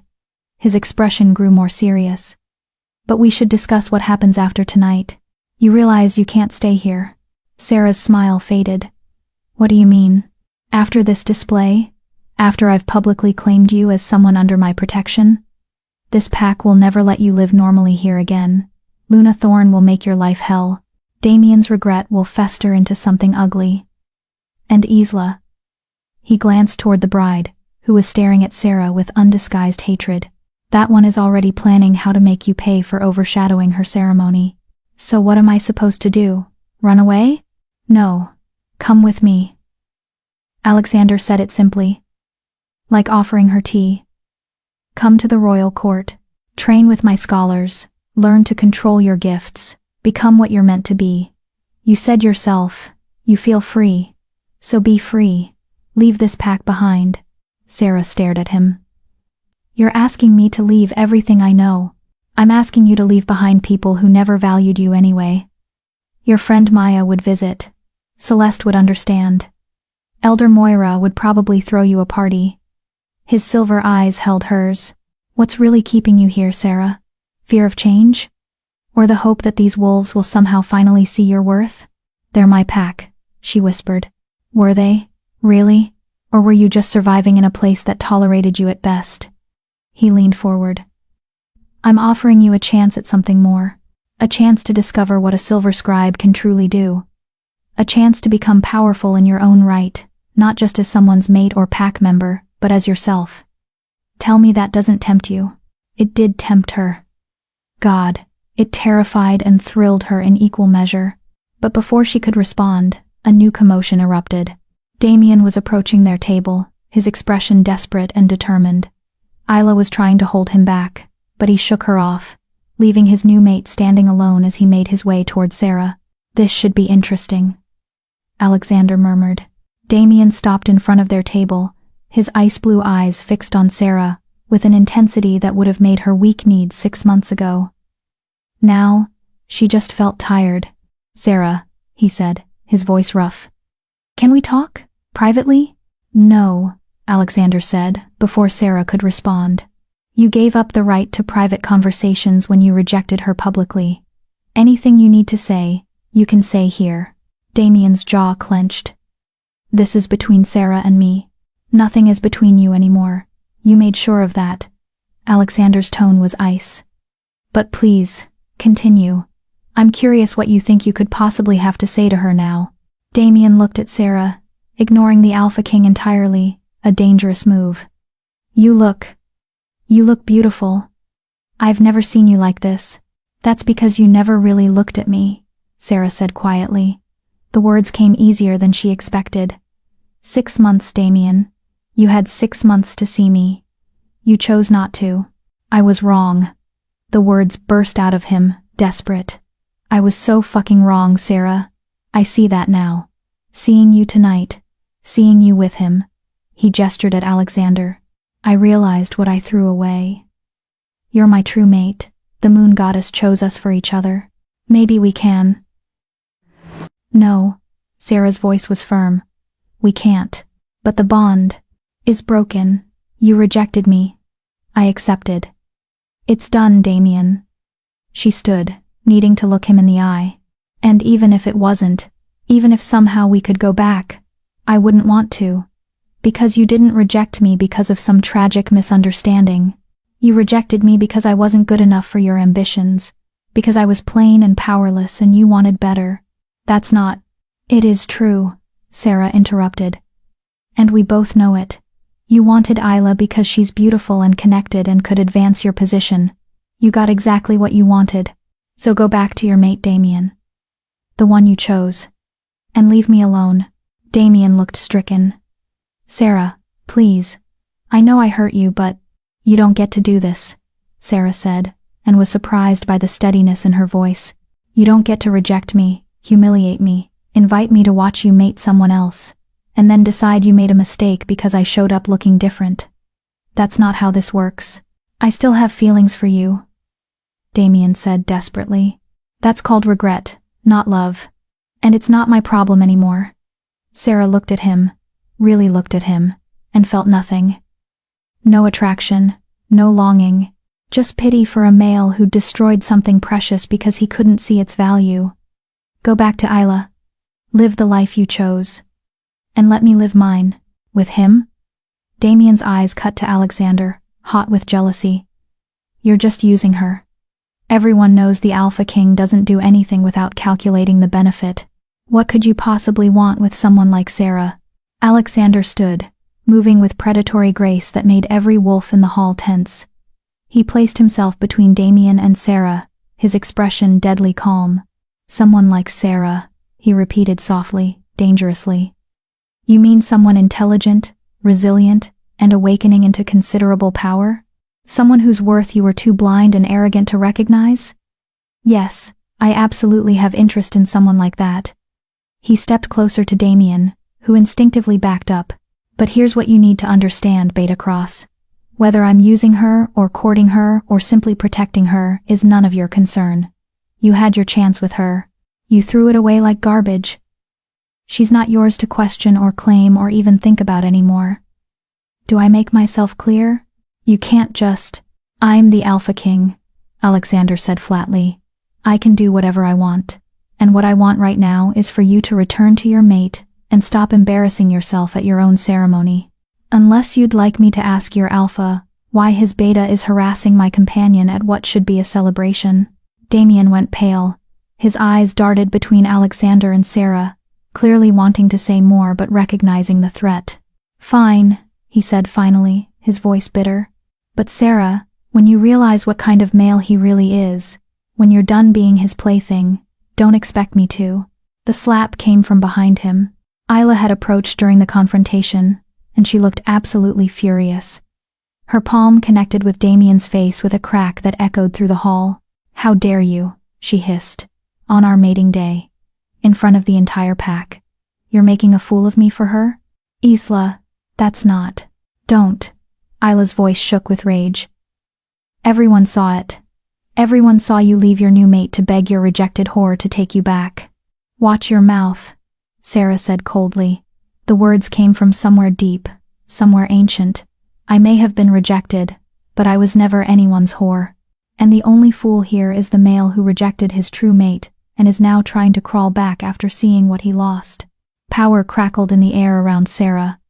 Actual, visible power that made the nearby candles flicker and the champagne glasses ring. Every wolf in the hall felt it. The awakening of something old and dangerous. Isla stepped back, her eyes wide. What? Silver Scribe. Elder Moira's voice came from across the room, filled with awe and satisfaction. The bloodline wakes. Finally, murmurs spread through the crowd. Some wolves looked excited. Others fearful. Alpha Graham pushed through the crowd, looking panicked. Sarah, perhaps we should. She should leave, Alexander said firmly, taking Sarah's elbow. This display has gone on long enough. Miss Martinez is clearly exhausted from the evening's excitement. His eyes cut to Alpha Graham. We'll be departing now. Thank you for your hospitality. He guided Sarah toward the exit, the crowd parting before them like water. Sarah let him lead her, her mind spinning. Power still crackled under her skin, making her fingers tingle. What had just happened? What had she done? They were almost to the door, when Damien's voice rang out one last time. Sarah, wait. She turned despite herself. Damien stood in the center of the hall, Isla beside him looking murderous. The entire pack watching. I'm sorry, he said, and for the first time, he sounded genuine. I'm truly sorry. I didn't understand what I was doing. Didn't understand what you were. But I see it now. I see you now. And Goodbye, Damien, Sarah said softly. Then she turned and walked out on Alexander's arm, leaving her old life behind. The cool night air hit her like a shock, cutting through the power haze that had filled the hall. Sarah stumbled, and Alexander caught her, his arms strong and steady. Easy, he murmured. The awakening can be overwhelming. Your body isn't used to channeling that much power. What did I do in there? Sarah asked, her voice shaking. You claimed your space, asserted your power, showed them all what they'd overlooked. He guided her toward the waiting car. You were magnificent. I was terrifying. Even better. He helped her into the car, then slid in beside her. You don't need to be gentle anymore, Sarah. You don't need to make yourself small for anyone's comfort. You're a silver scribe awakening. You're powerful, and the sooner you embrace that, the better. The car pulled away from the hall, from the pack house, from everything Sarah had ever known. She looked back through the rear window, watching the lights fade in the distance. What happens now? She whispered. Now? Alexander's smile was sharp and pleased. Now you come to the royal court. You learn what you're capable of. You become who you were always meant to be. And what's that? I don't know yet. But I'm very interested in finding out. Sarah turned to face forward, watching the road stretch out ahead of them, leading away into darkness and possibility. Behind her, her old life, the rejection, the humiliation, the small, quiet existence, faded into memory. Ahead of her lay something unknown, something dangerous, something that scared and excited her in equal measure. She'd walked into that ceremony as a rejected mate trying to prove she wasn't broken. She was leaving as something else entirely, something powerful, something awake. And as the car carried her toward her new future, Sarah found herself smiling. The real story was just beginning. If Sarah's transformation from rejected mate to empowered silver scribe has you hooked, don't forget to subscribe, because her journey into power, politics, and discovering what the Alpha King really wants is only getting started. You won't want to miss what happens when she enters the royal court. Chapter 6. The Royal Court. The drive to the royal court took 3 hours, cutting through dense forests and winding mountain roads that Sarah had never traveled. She dozed against the window, exhausted from the emotional upheaval and the strange power that had surged through her at the reception. When she woke, dawn was breaking over the horizon, painting the sky in shades of gold and pink, and before them stood the royal court. Sarah had expected something grand, a palace, perhaps, or an elaborate estate. What she got was something far more impressive. The court was built into the mountainside itself, a sprawling complex of stone and glass that seemed to grow organically from the rock. Towers reached toward the sky, gardens cascaded down terraced levels, and everywhere, wolves moved with purpose. Warriors training in courtyards, scholars crossing between buildings, servants preparing for the day. It was a city unto itself, the heart of the Western Territory's power. Welcome home, Alexander said softly, watching her take it all in. This is incredible, Sarah breathed. It's functional. We have over 500 wolves in permanent residence here, my personal guard, advisors, scholars, artisans, diplomats. Everyone who helps run the territory. He gestured as they pulled through massive gates. The main palace is there. That's where I live, and where formal state business happens. The archives are in the eastern wing. I think you'll appreciate them. And your rooms will be in the scholars' quarter. My rooms? Sarah turned to look at him. I haven't agreed to stay. Alexander's smile was knowing. Haven't you? The moment you walked out of that reception with me, you made your choice. You can't go back now, Sarah. They won't let you. And more importantly, his silver eyes held hers, you don't want to. He was right, and they both knew it. The car stopped in front of what looked like a DAF, entrance carved directly into the mountain face. Alexander exited first, then offered his hand to help Sarah out. Her legs were unsteady after the long drive, and she was grateful for his support. A woman was waiting for them, tall and elegant, with steel-gray hair pulled into a severe bun and sharp hazel eyes that assessed Sarah in a single glance.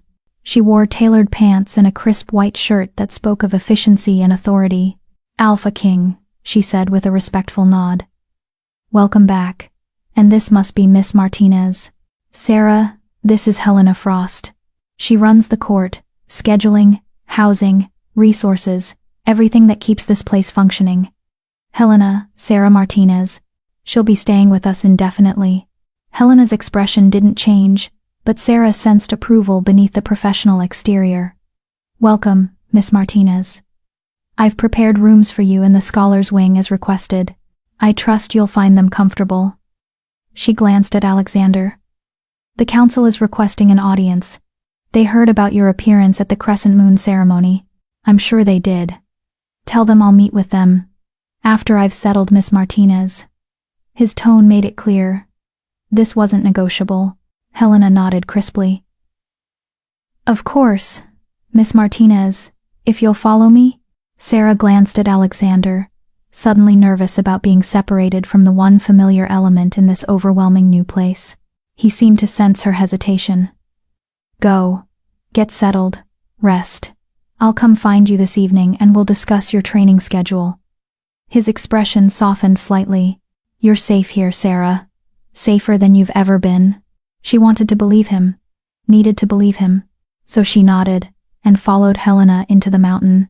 The interior of the court was as impressive as the exterior. Vaulted ceilings carved with intricate designs, stone floors polished to a shine, windows that let in natural light while maintaining the feeling of being sheltered deep within the earth. It felt ancient and modern simultaneously. Old magic meeting contemporary power. Helena led her through corridors bustling with activity. Wolves nodded respectfully to Helena as they passed, their eyes curious when they landed on Sarah. "You're causing quite a stir," Helena said conversationally as they climbed a wide staircase. "Word travels fast in the court. Everyone knows the Alpha King brought back a silver scribe from a minor pack ceremony." "I'm not really a silver scribe," Sarah protested. "I mean, the bloodline is there, but I don't know what I'm doing. Last night was the first time I've ever manifested power publicly." Helena glanced back at her, one eyebrow raised. "Yes, I heard. Apparently you made quite an impression. The Alpha King doesn't usually take such direct interest in awakening bloodlines. You must be something special. Or useful," Sarah said quietly. Helena stopped, turning to face her fully. "Listen to me, Miss Martinez. I've worked for Alexander Volkov for 8 years. I've seen him court alliances, manipulate enemies, and play political games that would make your head spin. But I've also seen him recognize genuine potential and nurture it without ulterior motive." She studied Sarah intently. "He brought you here because you're awakening into something rare. Yes. He'll want to understand your gifts. Yes. He'll want to know what you can do. But he'll also protect you and help you become stronger. That's not exploitation. That's investment in someone he believes has value." "How do you know he believes that?" "Because he gave you his personal protection in front of 3 packs worth of witnesses. Because he's housing you in the scholars' wing instead of the guest quarters. And because..." Helena smiled slightly. "He asked me to make sure your rooms have a view of the Eastern Gardens. He remembered you work with books and thought you'd appreciate the morning light." Sarah blinked, surprised by that small consideration. Helena resumed walking. "The Alpha King is many things. Ruthless, strategic, dangerous when crossed. But he's not needlessly cruel, and he doesn't pretend to care about people he doesn't. If he's invested in your well-being, Miss Martinez, it's genuine." They reached a heavy wooden door carved with symbols Sarah didn't recognize. Helena pushed it open, revealing a suite that made Sarah's breath catch. The rooms were spacious but not ostentatious. A sitting area with comfortable furniture, a bedroom with a massive bed covered in soft linens, a bathroom with a tub that could fit 3 people, and best of all, an entire wall of windows overlooking terraced gardens that caught the morning sun perfectly. It was more beautiful than anywhere Sarah had ever lived. "There are clothes in the wardrobe," Helena said, gesturing to a door Sarah hadn't noticed. "The Alpha King had them sent over, your sizes from the dress he commissioned. If anything doesn't fit, or you need something different, let me know. Meals are served in the main dining hall 3 times a day, or you can request something sent to your rooms. The library is on this floor, 3 doors down. You're free to explore the court, though I'd recommend taking someone with you the first few times. It's easy to get lost." "This is too much," Sarah whispered. "This is the scholars' wing. Everyone here has similar accommodations."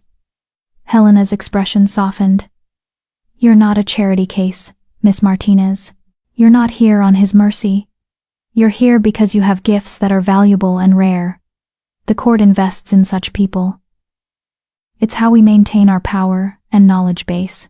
She handed Sarah a small phone. This is linked to the court's internal network. My number is programmed in, as is the Alpha King's. If you need anything, call. Otherwise, I suggest you rest. You've had a long night.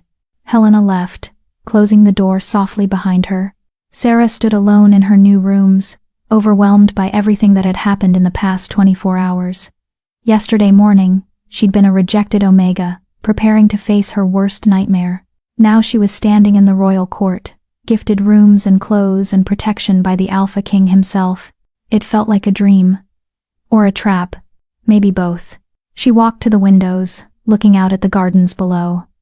Wolves moved through them, some in deep conversation, others reading on benches, a few practicing what looked like meditation or energy work. This was her life now. This strange, powerful, dangerous, new world. Sarah closed her eyes and reached for that power she'd felt last night.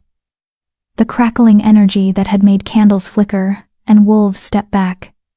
It was still there, humming just beneath her skin, waiting for her to learn how to use it, waiting for her to become whoever she was meant to be. She just hoped she was strong enough for what came next. Sarah slept through most of the day, her body finally surrendering to exhaustion. When she woke, the sun was setting, painting her rooms in shades of orange and gold. There was a covered tray on the table in her sitting room. Someone had brought food while she slept. Sarah ate mechanically, barely tasting the expertly prepared meal. Her mind still processing everything. A knock at her door made her jump.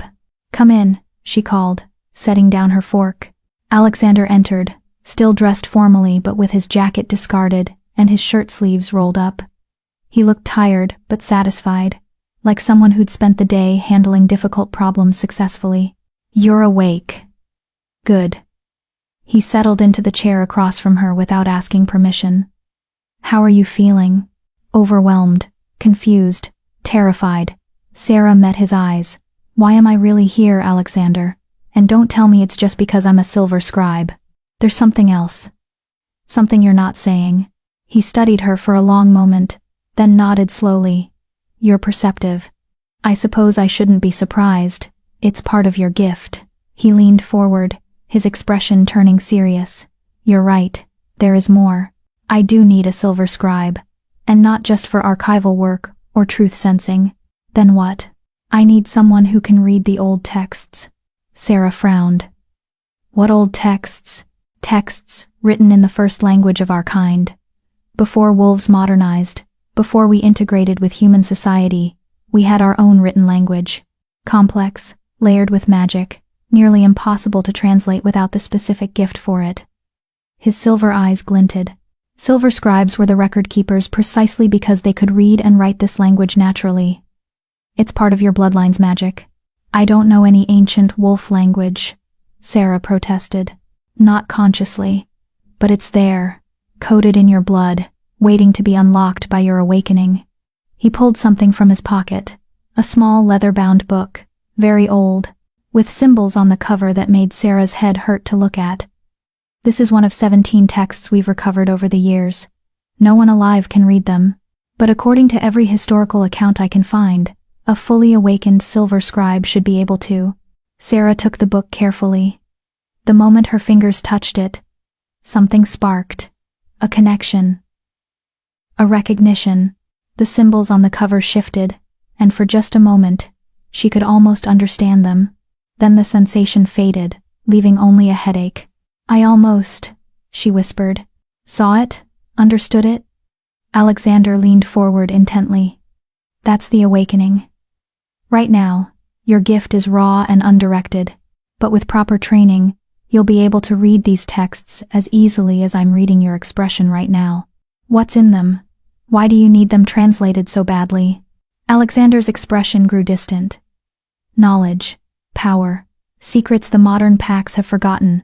There are problems coming, Sarah, threats I can't handle with simple force or political maneuvering. I need information.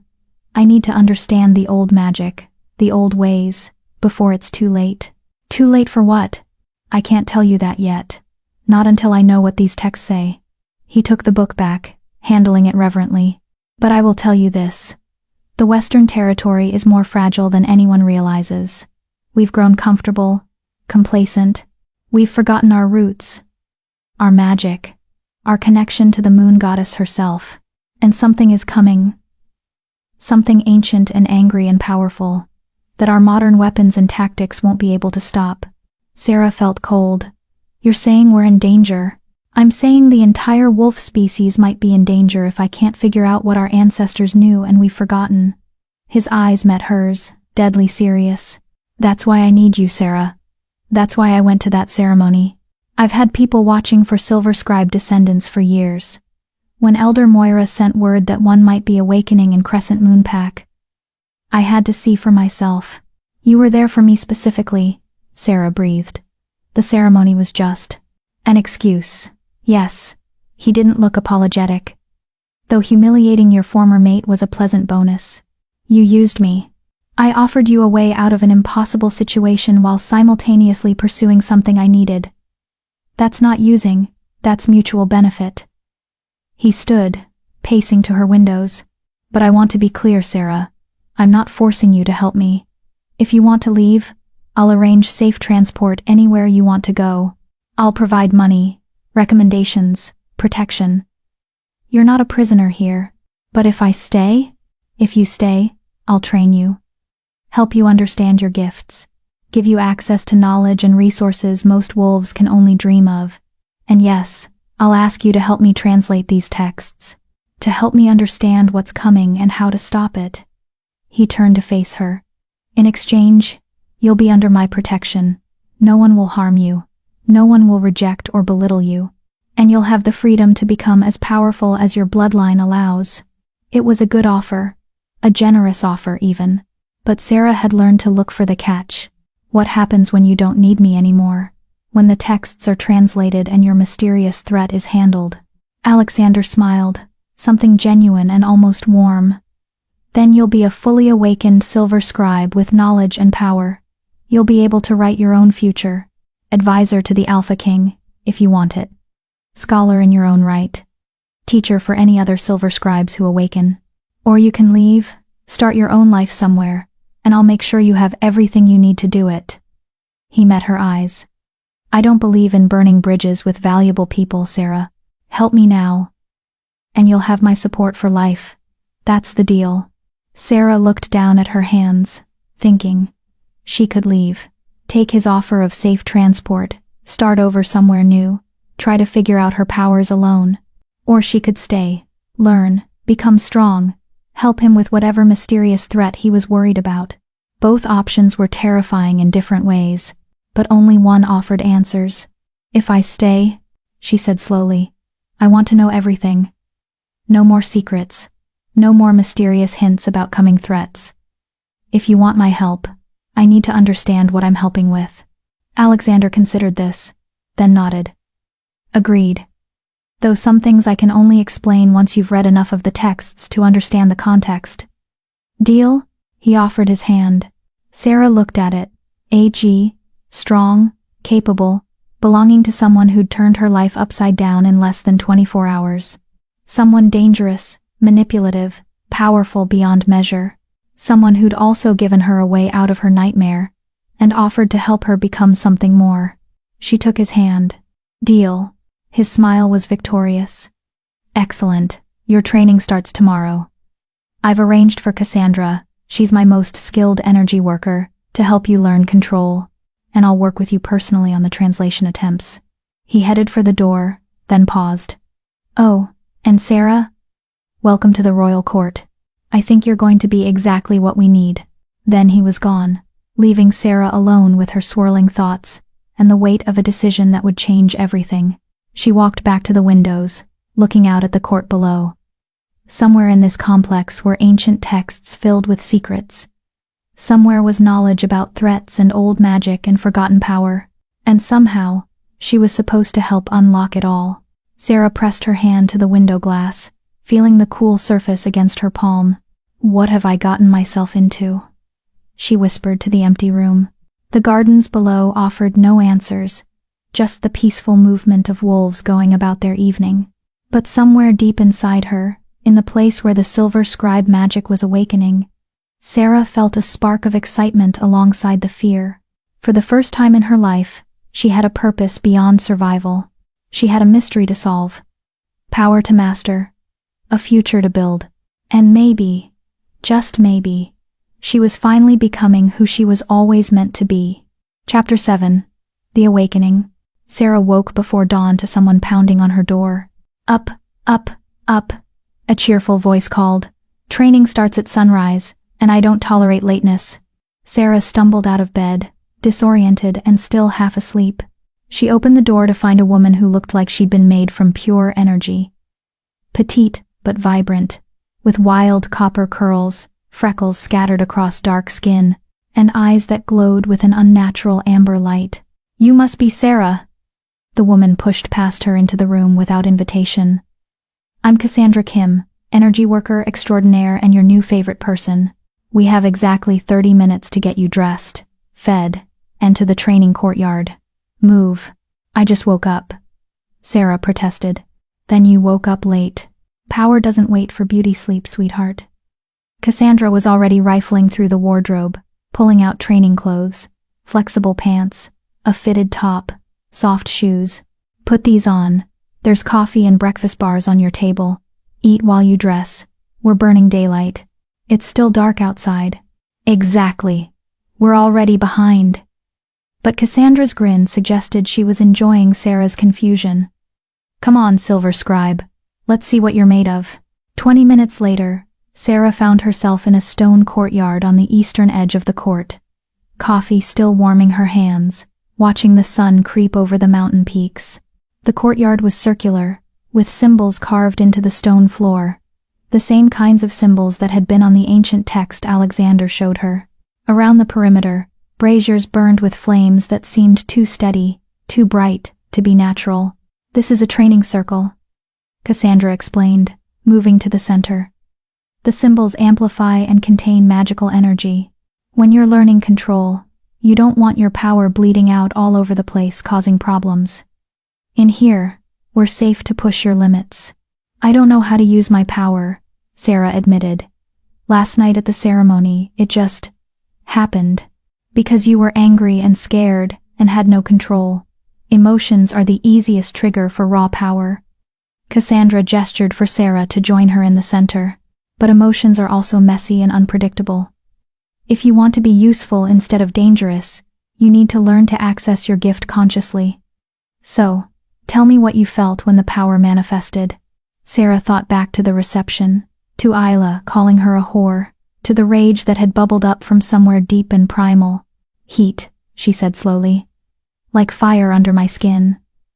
And pressure, like something pushing outward, wanting to be released. Good description.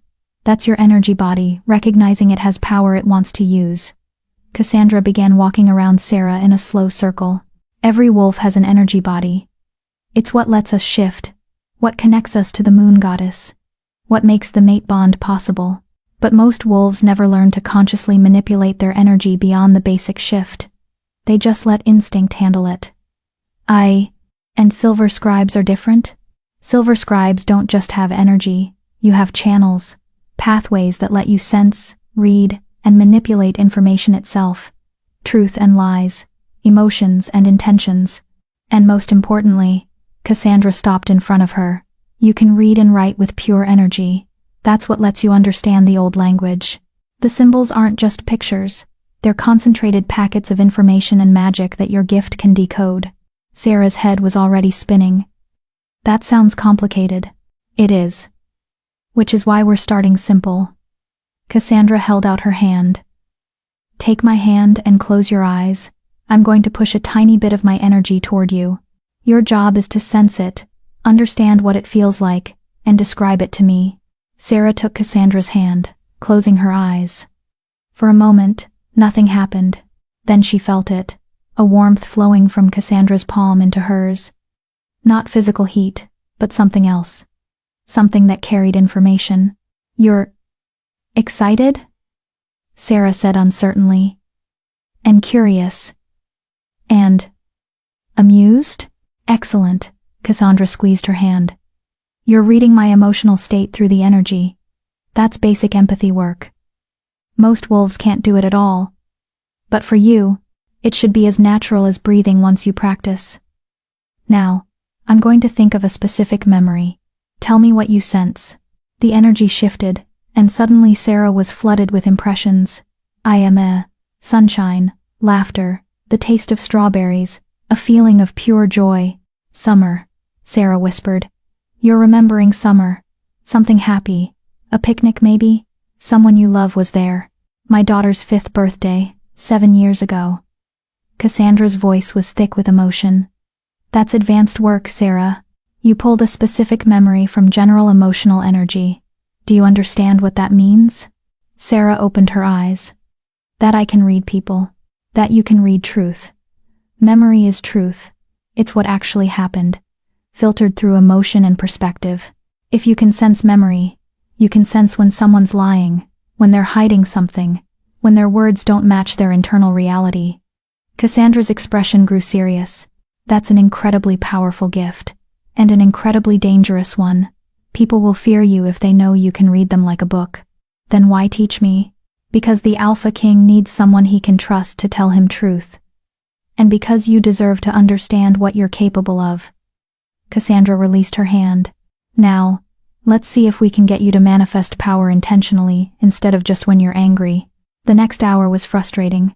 Cassandra had Sarah try to channel energy through various exercises, lighting candles with just focus, moving small objects, creating shields of pure energy. Sarah failed at all of them. I can't do this, she said finally, exhausted and discouraged.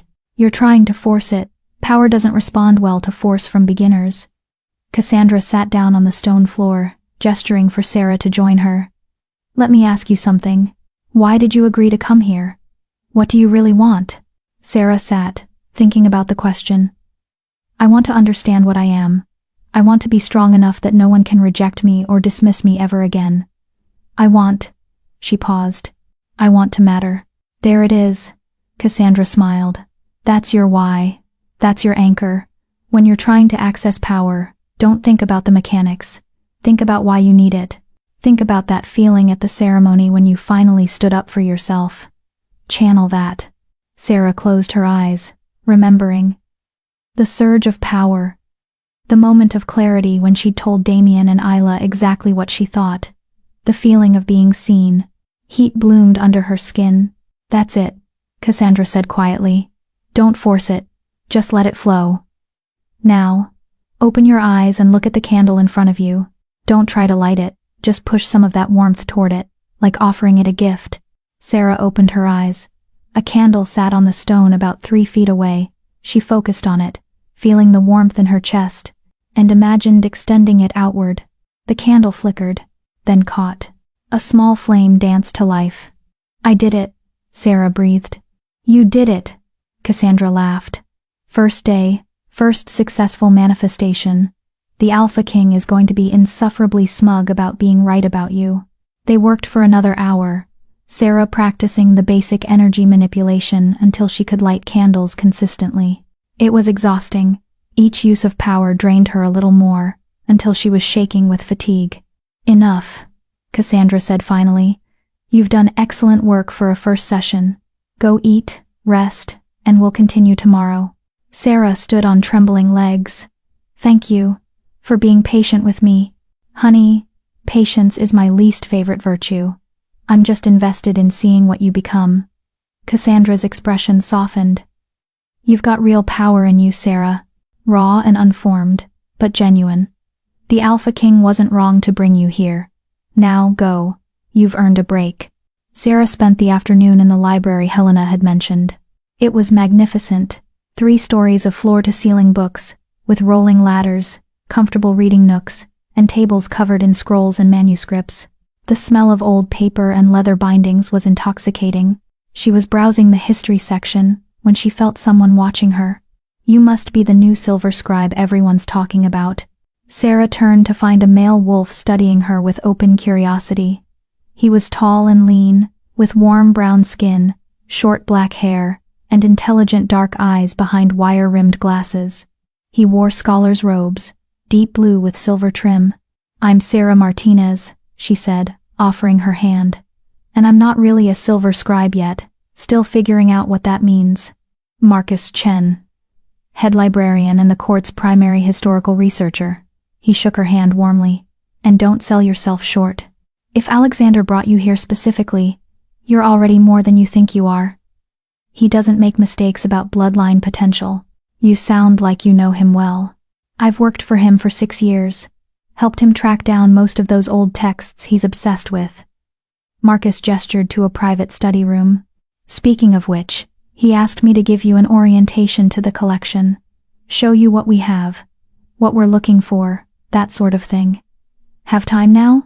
Sarah followed him into the study room, which was lined with locked glass cases containing ancient-looking books and scrolls.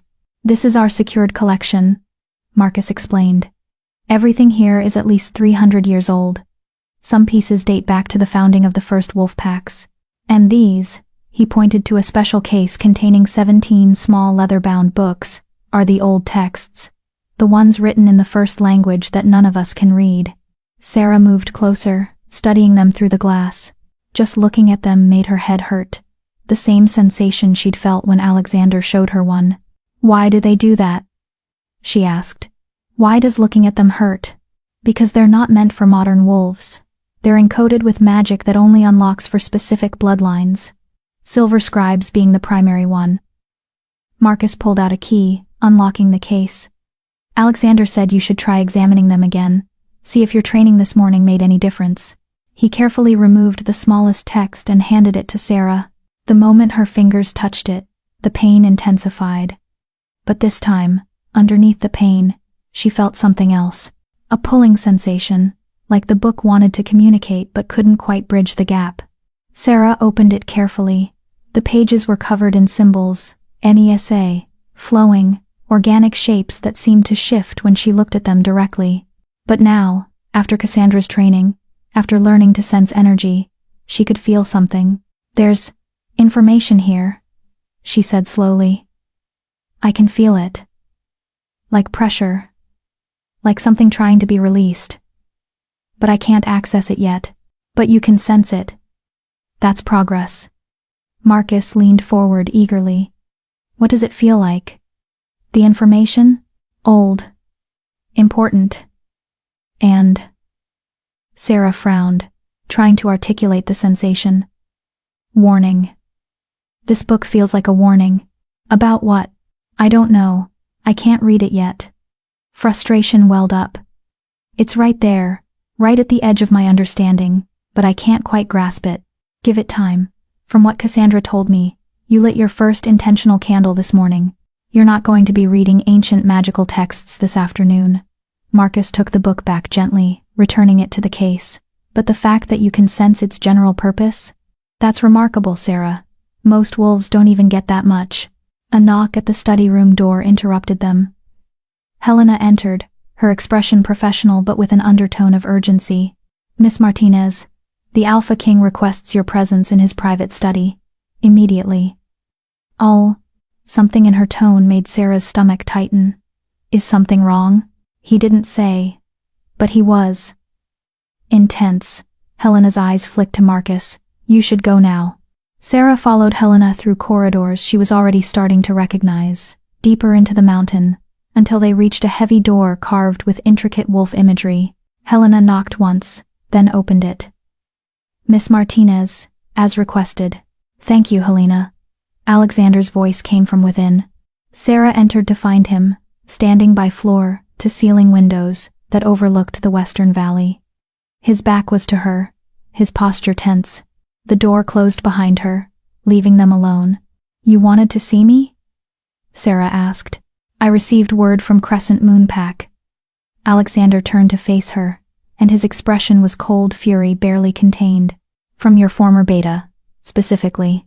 Sarah's blood chilled. What did Damien want?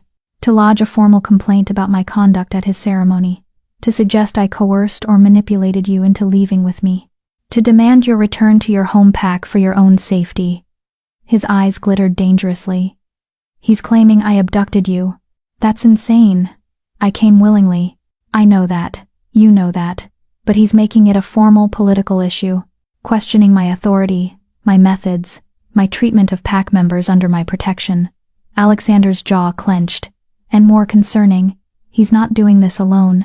Alpha Graham co-signed the complaint. So did Luna Thorne. They're making this an official pack grievance against the Crown. Sarah felt sick. Why? Why would they do this? Because they're embarrassed. Because I humiliated them publicly and they want revenge. Because, his eyes met hers, they realized too late what you might become, and now, they want you back. Not because they care about you, but because a silver scribe is a valuable asset they threw away. What are you going to do? Alexander's smile was cold and sharp. I'm going to give them exactly what they asked for. A formal response to their formal complaint. He moved to his desk, picking up a document. But first, I need to know something from you, Sarah, and I need you to be completely honest. Okay. Do you want to go back? If I arranged safe return to Crescent Moon, if I could guarantee they'd treat you well, would you go? Sarah didn't even have to think about it. No. Even knowing that staying here might cause political problems? That your former pack is actively trying to reclaim you? Especially knowing that. Sarah moved closer, looking him in the eye. They didn't want me when I was nothing. They don't get to claim me now that I might be something. I chose to leave. I chose to come here. That was my decision, and I'm standing by it. Something like approval flickered in Alexander's expression. Then we're going to make sure they understand that. Come here. He guided her to the desk, where an official-looking document waited. This is a formal declaration of voluntary residency at the royal court. It states that you came here of your own free will, that you're under no duress or coercion, and that you're choosing to remain as a guest and student of the Crown. Your signature makes it legally binding and shuts down their complaint completely. Sarah picked up the pen. What happens if I sign this? You officially sever all formal ties with Crescent Moon Pack. You'll no longer be under their Alpha's authority. Instead, you'll be under mine, not as a pack member, but as a court resident. You'll have autonomy, protections, and the right to leave whenever you choose. But while you're here, I'm responsible for your well-being. And if I don't sign, then I have to take their complaint seriously and at least consider returning you for mediation. It would be a political nightmare, but I'd handle it. His silver eyes held hers. But I won't force you either way. This is your choice, Sarah. Your future. What do you want? Sarah looked at the document, at the pen in her hand, at the Alpha King watching her with an intensity that suggested her answer mattered more than he was letting on. She thought about Crescent Moon Pack, about years of being invisible, about Damien's rejection, about walking into that ceremony and finally being seen. She thought about this morning, lighting her first candle with pure energy, about ancient texts waiting to be read, about becoming someone powerful enough that no one could ever dismiss her again. The choice was easy. Sarah signed her name with a steady hand. I want to stay. I want to learn. I want to become who I'm meant to be. She looked up at Alexander. And I want to help you figure out what threat you're so worried about. So let's make it official. Alexander took the document, his smile sharp and satisfied. Welcome to the royal court, Sarah Martinez, formally and officially.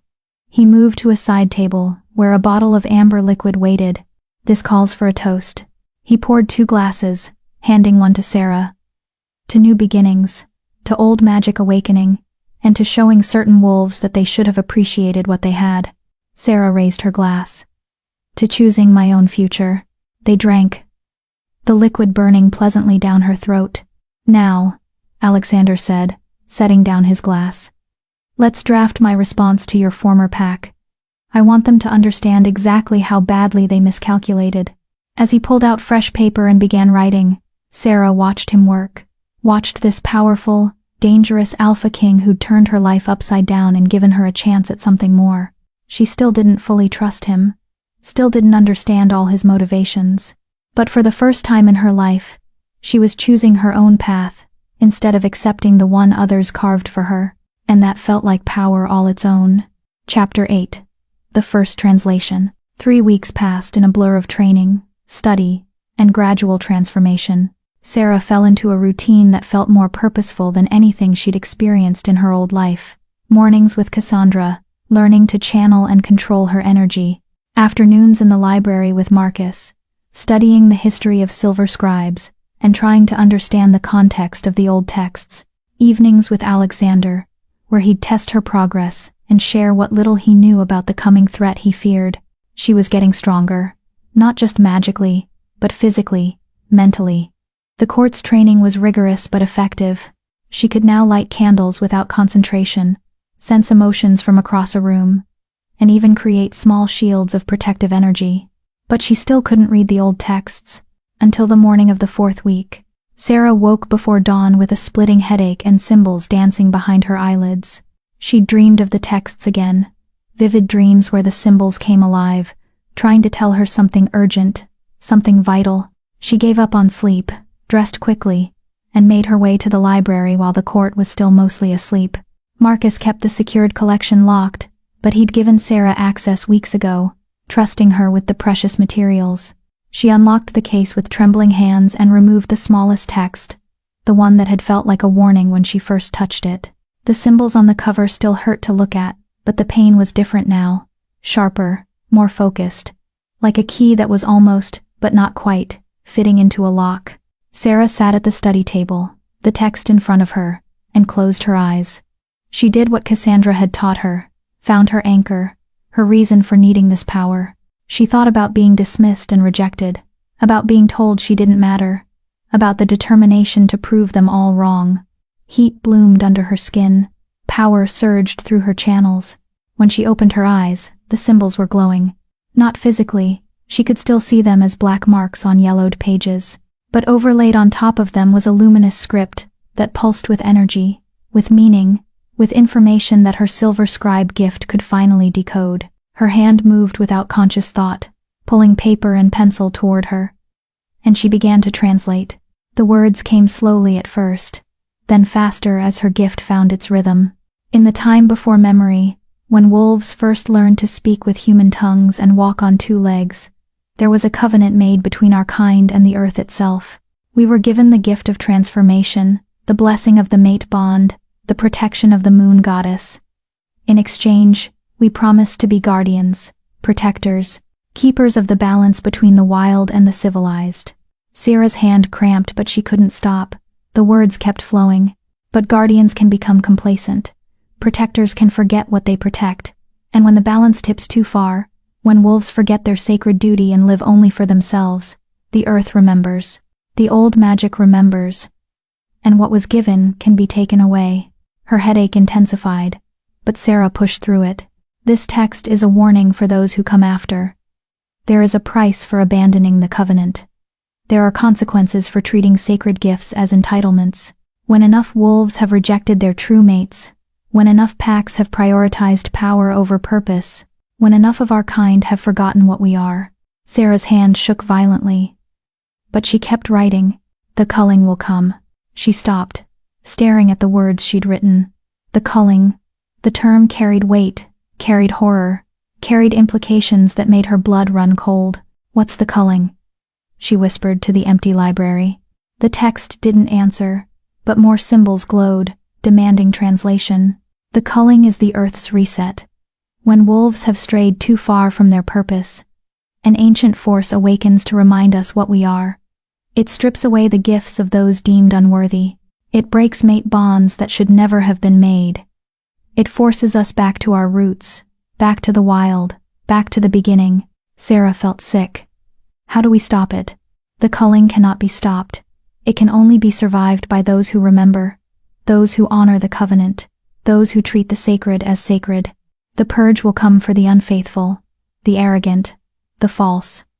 But those who are true, true to their mates, true to their purpose, true to the old ways, will endure. More symbols. More translations. Her hand was bleeding now from gripping the pencil so hard, but she couldn't stop. The signs of the culling's approach. Mate bonds will break without rejection. Shifts will fail. The moon goddess's light will dim. Wolves will lose their connection to pack, to purpose, to the magic that makes them more than human. And then she will come. Who? Sarah demanded, tears streaming down her face from the pain in her head. Who will come? The first wolf, the mother of monsters, the one who gave us this gift and can take it away. She sleeps in the deep places, in the forgotten spaces, waiting for the balance to break. And when she wakes, she will judge us all. The glowing symbols faded. The connection broke. Sarah slumped forward, her head hitting the table, unconscious before she even realized she was falling. She woke to Alexander's voice calling her name and strong hands shaking her shoulders. Sarah, Sarah, wake up! She opened her eyes to find him leaning over her, his expression genuinely worried. Behind him stood Cassandra, Marcus, and Helena, all looking concerned. What happened? Alexander demanded. Helena found you unconscious in the library. There's blood on your hands. Sarah sat up slowly, every muscle in her body aching. Her head felt like it had been split open and reassembled wrong, but more pressing than the pain was the urgent need to tell him what she'd learned. I did it, she rasped. I translated one of the texts. The room went silent. You. What? Marcus breathed. The smallest one, the warning. Sarah reached for the papers she'd been writing on, her hands still shaking. It's about the culling. That's what you've been worried about, isn't it? That's the threat. Alexander took the papers, his silver eyes scanning her translation rapidly. She watched his expression shift, from hope to concern, to something approaching fear. You've heard of this before, Sarah said. It wasn't a question. Rumors, fragments of old stories, nothing concrete. He looked up at her. Until now. Sarah, do you understand what you've just done? This is the first full translation of the old language in over 200 years. This is terrifying, Sarah supplied, because that's what it feels like to me. Necessary, Alexander corrected. We needed to know. We needed confirmation. He handed the papers to Marcus. Copy these. Distribute them to the council. We need to convene an emergency meeting. Wait, Sarah said, struggling to stand. Cassandra caught her arm, steadying her. What is the culling, really? The text talks about it like we should know, but I don't understand what it means. Alexander's jaw clenched. It means that every 2 or 3 centuries, when wolf society has degraded enough, when we've strayed too far from what we're supposed to be, something happens. A purge. Wolves start losing their abilities, mate bonds dissolve, entire packs collapse. And then people start dying. How many people? Last time? Over half the wolf population. His eyes were haunted. It happened in the early 1800s. My great-great-grandfather survived it and left records. He described it as the moon goddess's judgment, a culling of the unworthy, those who'd rejected mates, those who'd abused their power, those who'd forgotten what it meant to be wolves. They lost everything. Their shifts failed, their bonds broke. They wasted away or went mad. And the ones who survived? The ones who were true, who honored their bonds, who remembered the old ways. Alexander looked at her intently. The ones who were worthy. Sarah felt cold. You think it's happening again? I know it is. The signs are already starting. There have been reports from outlying packs, mate bonds breaking spontaneously, shifts failing, wolves losing their connection to pack magic. It's subtle right now, easy to dismiss as individual problems. But it's spreading. And if the pattern holds from last time, it's going to get much worse before it gets better. How much worse? Catastrophic. Civilization ending for our kind. He moved to the window, staring out at the court. That's why I needed the texts translated. I needed to know if what I was seeing was really the culling, or just coincidence. Now I know. And now I need to figure out how to save as many wolves as possible before she wakes. The first wolf, Sarah said, remembering the text. The mother of monsters. That's who she is? The original wolf, the source of all our magic. According to the old stories, she was the first human to receive the gift of transformation from the moon goddess. She became the mother of our entire species, and when we stray too far, she wakes from her eternal sleep and judges us. Alexander's hands clenched into fists. I've been trying to find where she sleeps. trying to figure out if there's a way to stop her awakening, or at least delay it, but without being able to read the texts. "Now you can," Sarah said quietly. "Through me." He turned to face her, and the weight in his eyes was crushing. "Yes, through you, Sarah. I need you to translate all 17 texts. We need to understand everything, how the culling works, what triggers it, if there's any way to stop it or survive it. Everything depends on what's written in those books." "No pressure," Sarah said weakly, trying for humor and failing. "Immense pressure," Alexander corrected. "I won't lie to you about that. What you just did, translating that text, might be the most important thing anyone has done in the last century, and I'm going to need you to do it 16 more times." He moved closer, his expression intense. "Can you do that? Can you handle that responsibility?" Sarah looked at the books still locked in their case, looked at the translation she'd just completed, looked at her bleeding hands and thought about the splitting headache that still pounded behind her eyes. 16 more times. 16 more sessions of pain and power and pushing herself beyond her limits. It should have felt impossible. Instead, it felt necessary. "Yes," she said. "I can do it." "It will hurt," Cassandra warned quietly. "What you just did, channeling that much energy, forcing a gift that's barely awakened to work at such an advanced level, it's going to damage you if you push too hard too fast. Then, we'll be careful," Alexander said. "Pace it out. Take breaks between translations.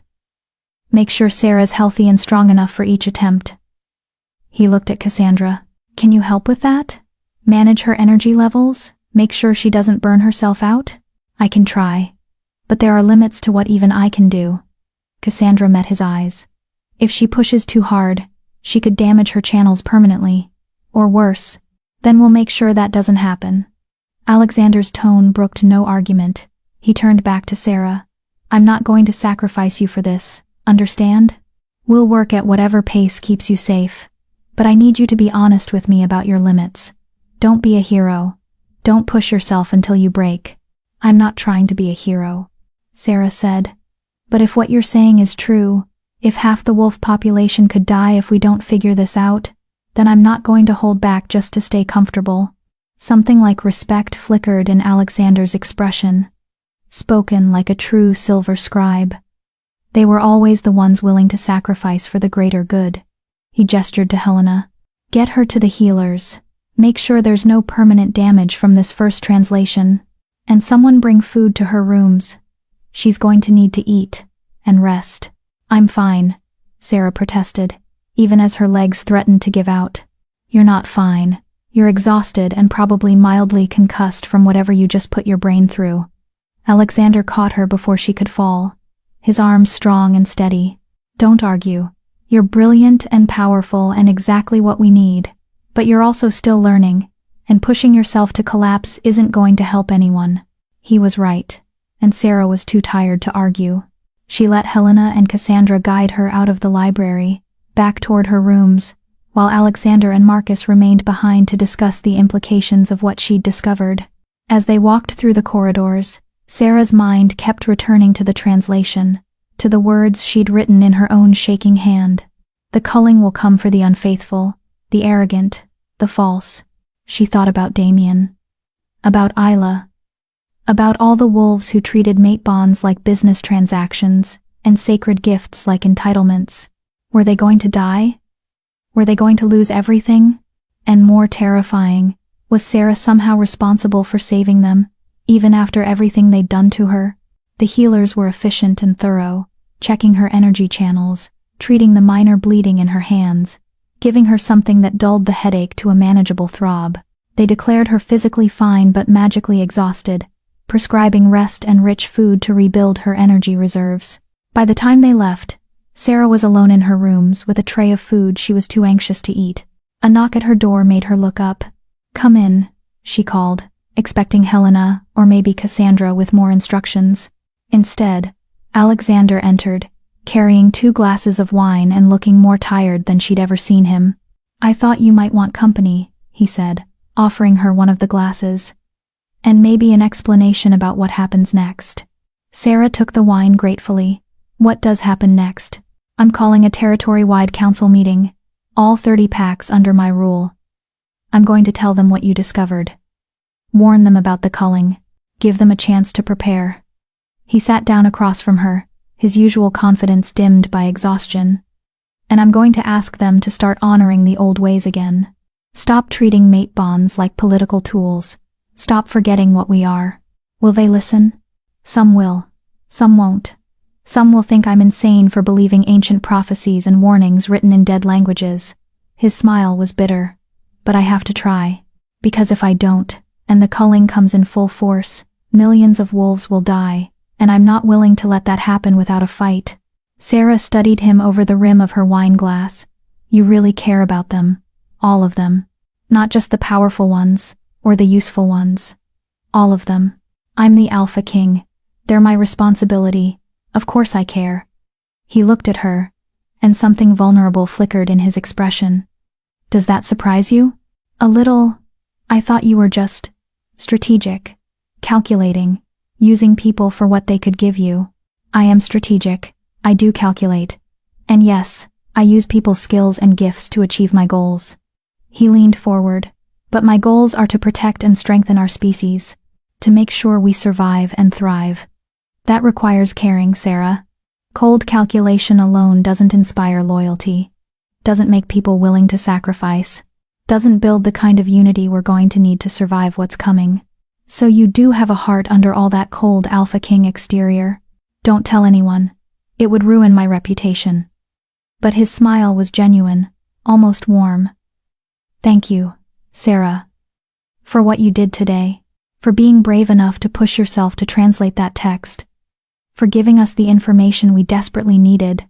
I haven't finished. There are 16 more texts, and you'll translate them when you're ready. But what you've already done. He raised his glass in a toast. That was extraordinary, and I won't forget it. They drank in comfortable silence, the weight of the world's problems feeling slightly more manageable with shared burdens. Can I ask you something? Sarah said finally. Always. Why did you really come to Crescent Moon that night? You said you knew about me, that you'd been tracking Silver Scribe descendants. But why me specifically? There must be others out there. Alexander was quiet for a long moment. There are others, 3 that we know of. But 2 are children, too young to have awakened. And the 3rd, he grimaced. Let's just say he has no interest in helping anyone but himself. When Elder Moira sent word that you were showing signs of awakening, that your rejection might have triggered your gifts, I had to see for myself. And I found exactly what I needed. Someone intelligent, resilient. Someone who'd been through hell and came out stronger instead of broken. Someone who understood pain and loss, and still chose to fight. His silver eyes held hers. Someone worthy of the power she was awakening into. That's rare, Sarah. Rarer than you know. I'm not special, Sarah protested. I'm just, if you say just a librarian, I'm going to throw you out that window. His tone was light, but his eyes were serious. You're a Silver Scribe who translated a text that's been unreadable for 2 centuries. You're a wolf who walked into her worst nightmare with her head high. You're someone who's stronger than she believes, and more important than she understands. So stop diminishing yourself. It's beneath you. Sarah felt tears prick her eyes. When was the last time someone had spoken to her like that? Like she mattered? Like she was valuable not for what she could do for them, but for who she was? Thank you, she whispered. Don't thank me. Just keep being yourself. He stood, moving toward the door. Rest tonight.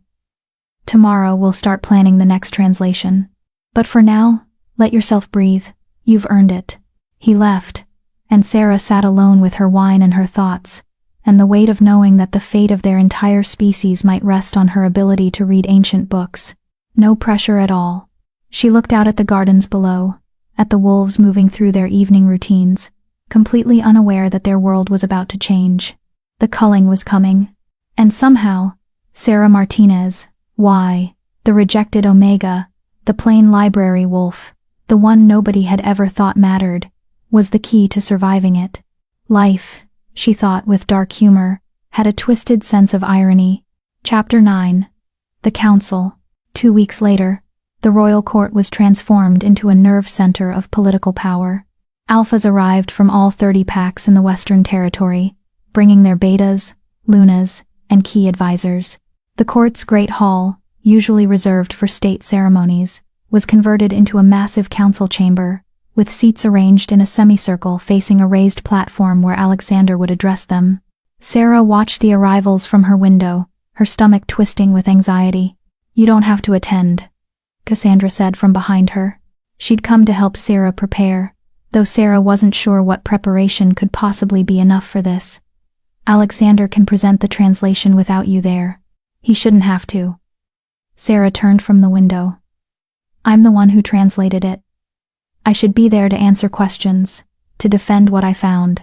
You know they're going to challenge you, question your credentials, suggest you made mistakes, or that Alexander is manipulating you for political gain."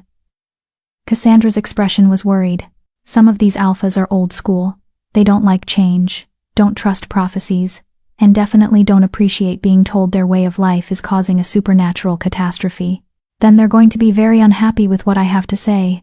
Sarah moved to the wardrobe, pulling out the outfit Helena had selected, formal but not ostentatious, in deep midnight blue, that matched the dress she'd worn to the ceremony.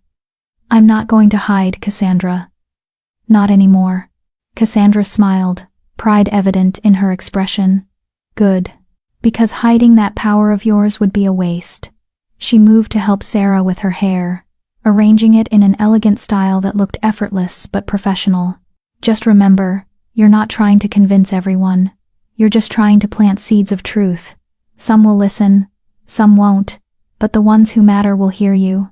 An hour later, Sarah found herself standing in the wings of the Great Hall, watching the alphas take their seats.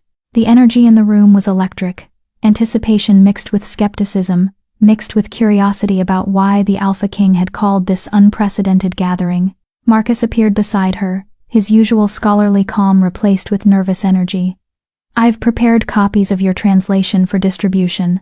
Alexander wants everyone to read your exact words, see your methodology, understand that this isn't just speculation. What if they don't believe it?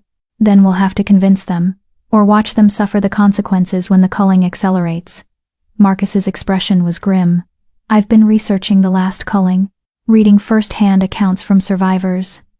Sarah, it was horrible. Wolves going mad as their connection to pack magic severed.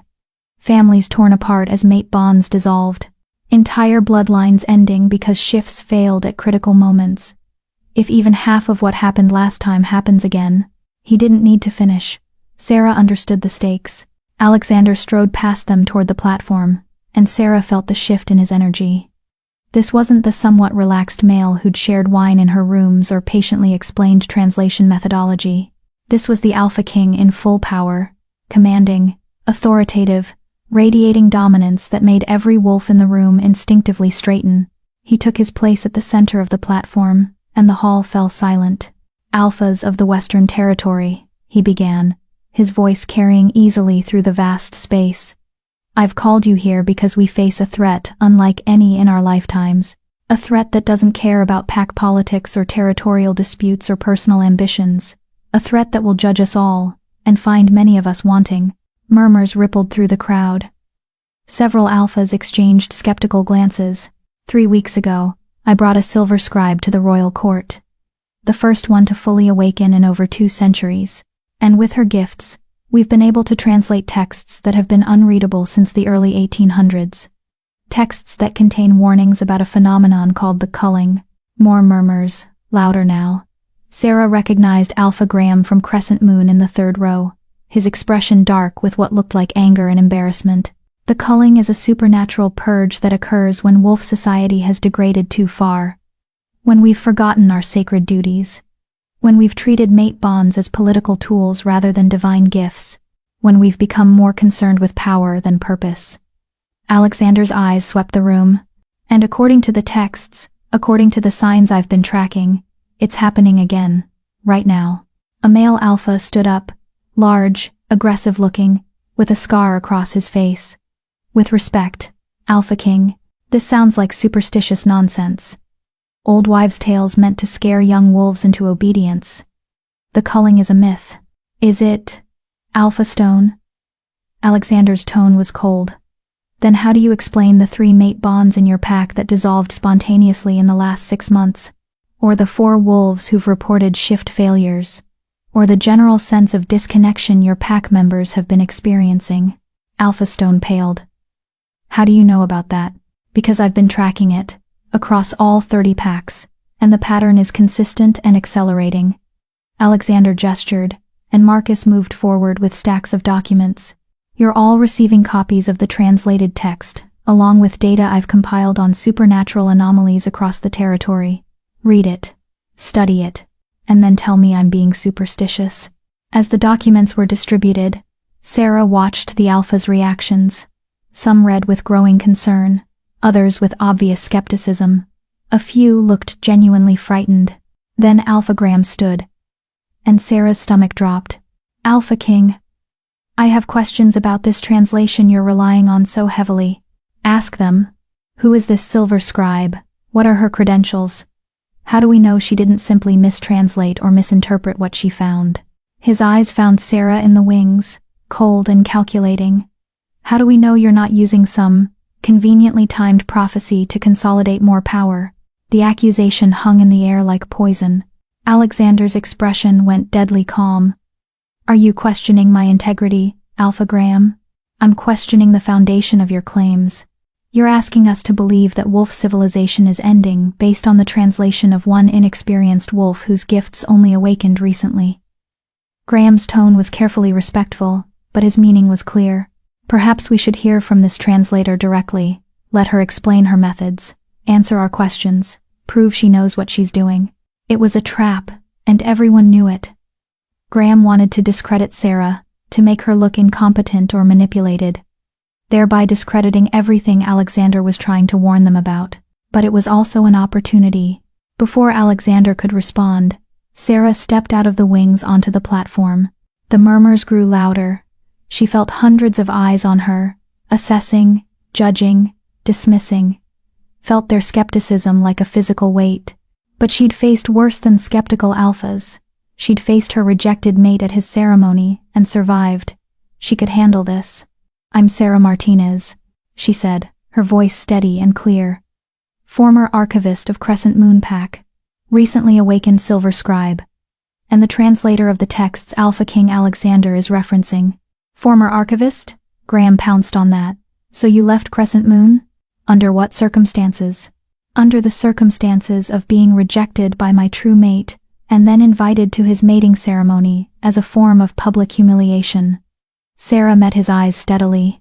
I chose to leave rather than remain in a pack that values political advancement over sacred bonds. Which, coincidentally, is exactly the kind of behavior the texts warn leads to the culling. Gasps rippled through the hall. Several alphas looked uncomfortable. Mate rejection was shameful, but usually kept quiet. Sarah had just aired it in front of the entire territory leadership. Your personal drama isn't relevant, Graham began. It's entirely relevant, Sarah interrupted.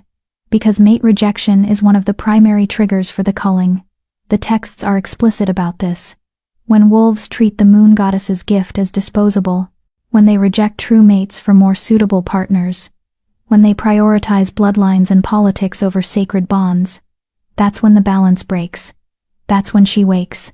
She? An alpha in the back called out. Who is she? The first wolf, the mother of monsters, the source of all our magic. Sarah felt power rising in her as she spoke, her gift responding to her conviction. According to the texts, she was the first human to receive the transformation gift from the moon goddess. She became the mother of our entire species, and when we stray too far from our purpose, she judges us, strips away the gifts from those deemed unworthy, forces us back to our roots through pain and loss and death. The hall had gone completely silent. Even the skeptics were listening now, caught by something in Sarah's voice, truth, perhaps, or power, or simply the weight of ancient knowledge finally spoken aloud. I know many of you think this is myth, Sarah continued, but I've read the warnings written by our ancestors. I've felt the weight of their fear and their desperate hope that future generations would be wiser. And I'm telling you, we haven't been. We've repeated their mistakes. And now we're going to pay the same price they did, unless we change. Change how? An alpha asked. What are we supposed to do differently? Honor the mate bond, above all else. Stop rejecting true mates for political gain. Return to the old ways of pack life. Not the surface traditions, but the deeper purpose of being guardians and protectors. Reconnect with the wild, with the moon goddess, with the covenant our ancestors made. Sarah's voice rang with conviction. And most importantly, acknowledge what we've become and commit to being better. That's a lot of demands based on one translation, Graham said coldly. How do we know you're even reading those texts correctly? Maybe your gift isn't fully developed. Maybe you're making mistakes. She's not, Alexander said, his voice cutting through the skepticism like a blade. I've had her work verified by every method available. The translation is accurate, and even if you don't believe in ancient prophecies, believe in the data. Believe in the mate bonds dissolving across the territory. Believe in the shift failures. Believe in the evidence right in front of you. Or, a new voice rang out, sharp and mocking. Believe that you're using fear to control us. A woman stood in the back row, tall, elegant, with silver hair and eyes like chips of ice. Luna Thorne, Isla's mother. Luna Thorne, Alexander acknowledged coolly. You have something to add? I have a question about motives.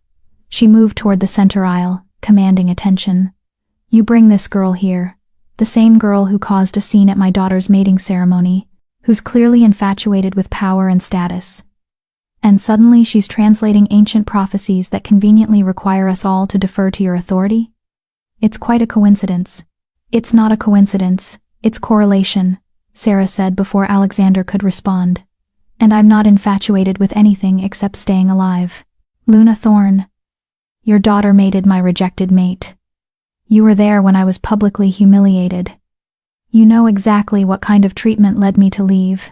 So don't stand there and pretend this is about manipulation when your pack was perfectly happy to abuse me until I became useful.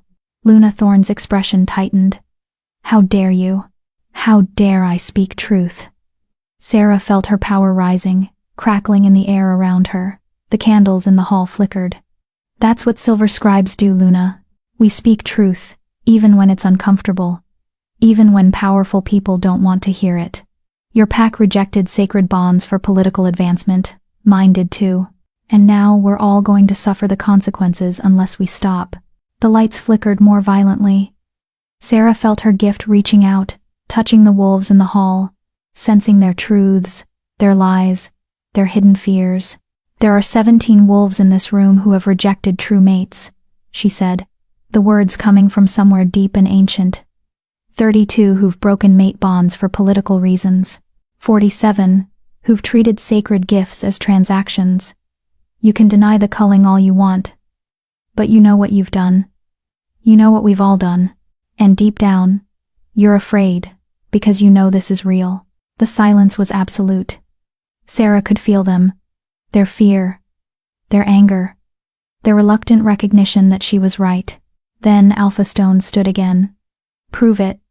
If you're really a silver scribe with all these gifts, prove you can read us. Tell us something you couldn't possibly know. It was dangerous. Invasive. But Sarah felt the truth singing in her blood, demanding to be spoken. She looked at Alpha Stone and let her gift unfold. You rejected your true mate 20 years ago because she was human. Married a wolf from a strong bloodline instead. You have 3 children who you love.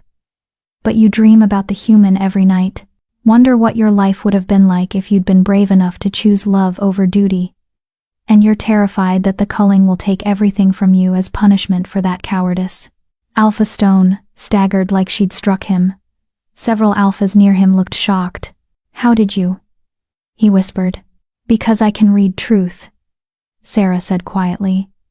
Because I can sense what you hide from everyone else. And I'm telling you, the culling doesn't care about your reasons or your justifications. It only cares about your choices. And right now, we've all made choices that are bringing judgment down on our heads. She turned back to the full assembly. I don't want to see wolves die.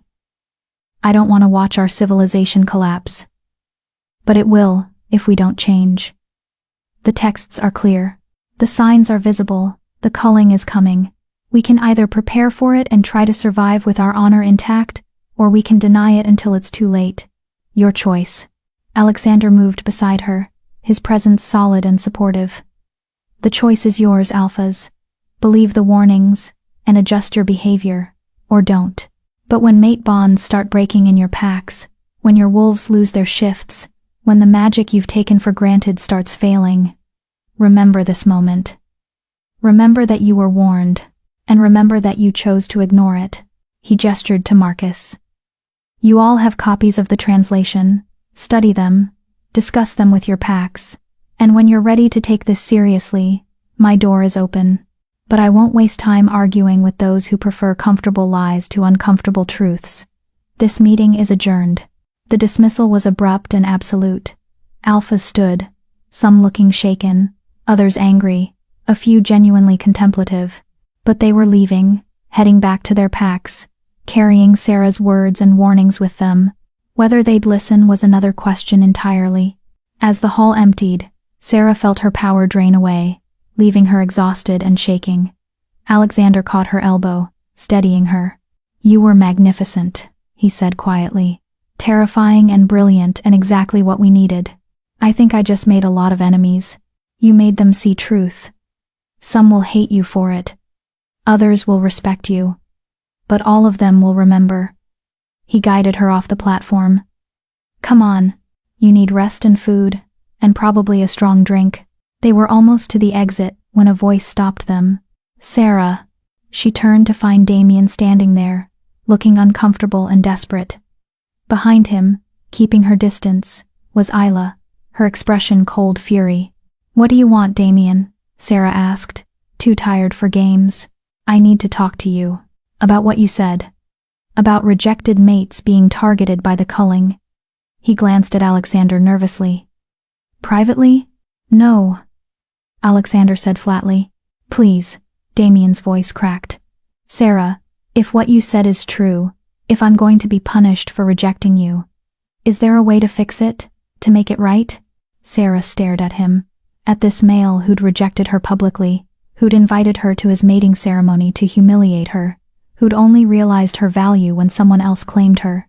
You want to know if you can undo your rejection? Make amends and avoid consequences?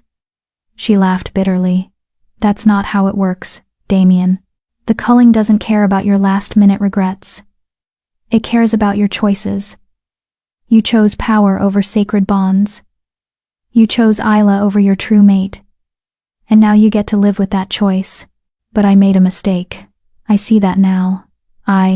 You see it now because you're scared. Not because you actually understand what you did wrong. Sarah felt surprisingly calm. The culling is coming for wolves like you, Damien. Not because the moon goddess is cruel, but because you treated her gifts like garbage, and no amount of begging is going to change that. She turned away.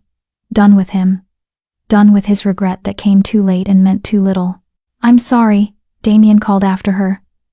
Sarah, I'm truly sorry. For everything. She paused, looking back one last time. I believe you, but it doesn't matter anymore. Goodbye, Damien. I hope you survive what's coming. I really do. But whether you do or not, isn't my problem anymore. Then she let Alexander guide her away, leaving her past behind once more, walking toward a future that was terrifying and uncertain but entirely hers to shape. The culling was coming. But Sarah Martinez wasn't going to face it as a victim or a rejected mate. She was going to face it as a silver scribe who'd found her power. And that made all the difference. Chapter 10. The First Wave.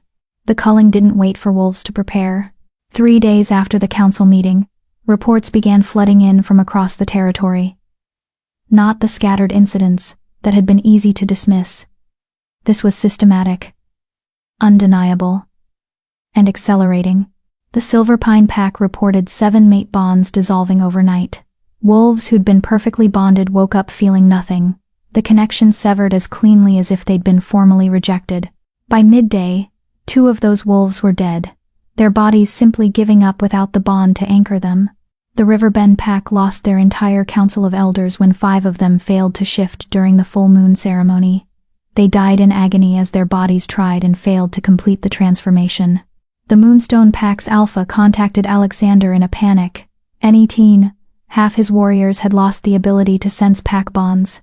They couldn't feel their connection to their packmates anymore, couldn't find each other through the magical links that made coordinated defense possible. And those were just the first reports. Sarah sat in Alexander's war room, a space she'd never seen before, deep in the mountain, where strategy and crisis management happened, and watched him coordinate responses. Maps covered the walls, marked with red pins showing affected packs. Phones rang constantly. Messengers arrived and departed with updates. It was chaos, organized, but overwhelming. Crescent Moon Pack is reporting incidents too, Helena said, reviewing the latest messages. Multiple bond dissolutions, 3 shift failures. Their healers are overwhelmed. Sarah felt a twist of concern despite everything. Maya was still there. Celeste. Elder Moira. Wolves who'd been kind to her when most hadn't. What about casualties? She asked quietly. Helena consulted her notes. 2 deaths so far, both from bond dissolution. And they're requesting aid, medical supplies, energy workers, anyone who might be able to help stabilize the affected wolves. Send what they need, Alexander said without hesitation. Whatever our differences with Alpha Graham, his pack members don't deserve to die for his mistakes. He looked exhausted. Sarah knew he'd been working non-stop since the council meeting, trying to coordinate responses, trying to help packs prepare, trying to convince the skeptical alphas that this was real. Now, no one was skeptical anymore. We need more information, Marcus said from his position surrounded by books and scrolls. The first text warned us this was coming, but it didn't tell us how to stop it, or who will survive. We need to translate more texts, figure out if there's a pattern to who gets affected first, who survives, what we can do to protect ourselves. All eyes turned to Sarah. She felt the weight of their expectation, their hope, their desperate need for answers. I'll try, she said, but the first translation took everything I had. I don't know if I'm strong enough yet for another one. You have to be, Alexander said flatly. Then his expression softened. I'm sorry. That's not fair. But Sarah, people are dying. More will die. If there's any chance those texts contain information that could save them, we need it. Now. He was right. She knew he was right. Give me an hour to prepare, she said. Cassandra, I'll need your help managing the energy flow. And Marcus, choose which text you think is most likely to contain survival information. They sprang into action, grateful to have something concrete to do. An hour later, Sarah sat in the secured library with the second text open before her.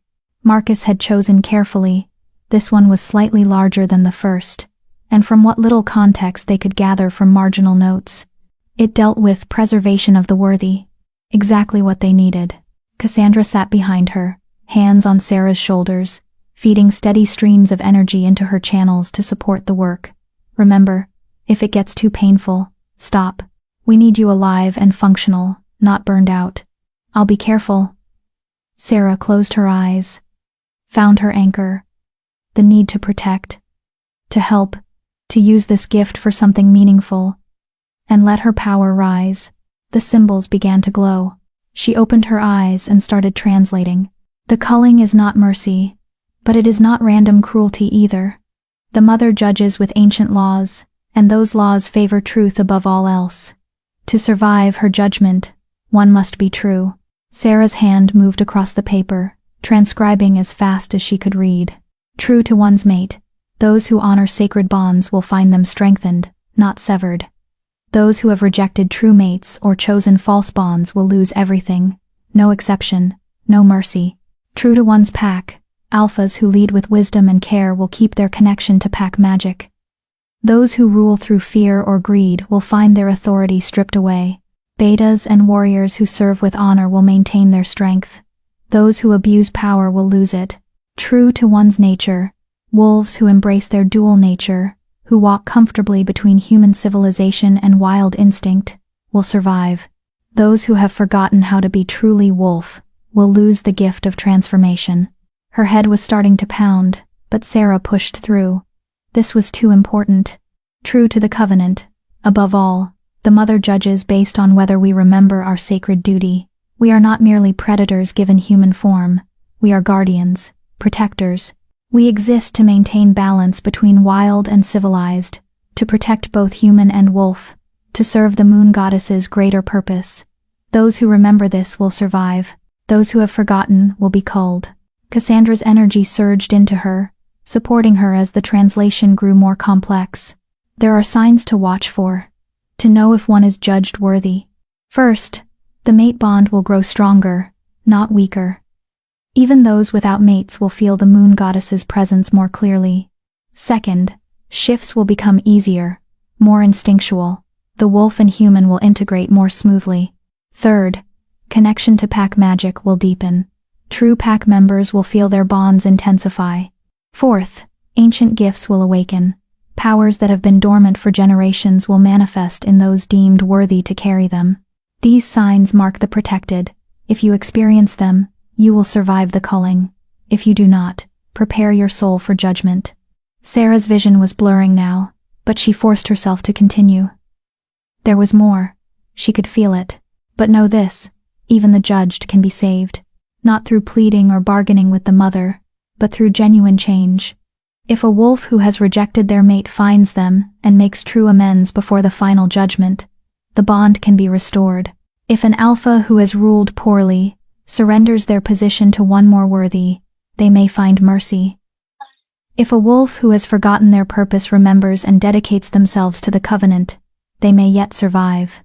Change must be genuine. Change must be deep. Change must come from the soul, not from fear of consequences. The mother knows the difference. She always knows. The glowing symbols were fading. Sarah pushed harder, desperate to capture every word. The culling will come in 3 waves. First, the warnings. Bonds breaking, shifts failing, magic weakening. This gives the guilty time to change, time to become worthy. It lasts until the new moon. Second, the escalation. The mother begins waking. Her power spreads across the land. Those still judged unworthy will lose more. Their wolves will begin dying inside them. They will feel the severing of everything that makes them more than human. This lasts until the full moon. Third, the final judgment. The mother wakes completely. All who are unworthy will lose their gifts entirely. They will become human, nothing more. And many will die from the shock of it, their bodies unable to survive without the magic that sustained them. But those who are worthy will be transformed. Stronger. More connected to the old magic. Better than they were before. The culling is not meant to destroy us. It is meant to purify us, to burn away what is false, and leave only what is true. To remind us what we are, and what we're meant to be. If you survive, remember the lesson. Remember the covenant. And make sure future generations never forget. So this horror never needs to happen again. The symbols went dark. The connection severed. Sarah collapsed forward, blood dripping from her nose, her head splitting with pain. She was vaguely aware of Cassandra catching her, of urgent voices calling for healers, of someone pressing something cool against her forehead. Did I get it all? She managed to ask through the haze of agony. Did I finish? You got it, Marcus said, his voice thick with emotion. Every word. Sarah, you got it all. Good, she whispered. Then darkness claimed her. She woke in the healing ward, Alexander sitting vigil beside her bed. How long? She asked, her throat raw. 8 hours. The healer said you pushed yourself to the absolute limit. Any further and you would have damaged your channels permanently. His expression was haunted. I shouldn't have asked you to do another translation so soon. You weren't ready. I was ready enough. Did you read it? Every word, multiple times. He leaned forward. Sarah, what you translated, it's a survival guide. It tells us who will make it and who won't. It tells us there's still time to change. Still time to save ourselves. That's exactly what we needed. Then it was worth it. Maybe. But I won't risk you like that again. We need you alive and whole, not used up and broken. His silver eyes were intense. From now on, you translate at your own pace, when you're ready. No pressure. No rushing. Even if it takes months. We might not have months. The text said 3 waves, Warnings, escalation, final judgment. From the timeline it described, we have weeks, maybe a month if we're lucky. Then we'll work with what we have. He stood, pacing. I've already started distributing copies of both translations to every pack. Some are taking it seriously, making changes, trying to honor their bonds, reconnecting with the old ways. Others, he grimaced, others are still in denial, or think they can bargain with the moon goddess, or are so far gone that change is impossible for them. What about Crescent Moon? Alpha Graham is trying. He's ordered all wolves in forced matings to separate and seek their true mates if possible. He's trying to return to more traditional pack structures, whether it's enough, or whether it's genuine. Alexander shrugged. That's for the mother to judge. A thought occurred to Sarah, cold and unsettling. The text said those who are judged unworthy will become fully human, lose their wolves entirely. Alexander, that's not just losing magic. That's losing part of their soul. The wolf is. It's integral to who we are. Even I know that, and mine was dormant most of my life. I know. His voice was heavy. I've been trying not to think about it. Thousands of wolves across the territory, maybe more, are going to lose everything that makes them who they are. They'll survive physically, but mentally, spiritually, they'll be destroyed. Can we save them? Is there really time for them to change genuinely enough? For some, maybe. For others. He met her eyes. The text was clear. The change has to be real. Deep. Soul level. You can't fake that kind of transformation, can't perform it out of fear. It has to come from genuine realization and commitment. So we're just going to watch them die? Watch them lose everything? We're going to give them every chance we can. But Sarah, some wolves are too far gone, too committed to power and politics and false bonds to change in time. We have to accept that, and focus on saving the ones who can be saved. It was pragmatic, logical, and it made Sarah's heart ache. What about my old pack? She asked quietly. Damien, Isla, Alpha Graham. Do you think they can change in time? I don't know. Graham seems to be trying genuinely. Damien. Alexander's expression turned complicated. He's been calling constantly, asking to speak with you, begging for guidance on how to make amends for the rejection. I don't want to talk to him. I know. But Sarah, the text said, rejected mates can be saved if genuine amends are made.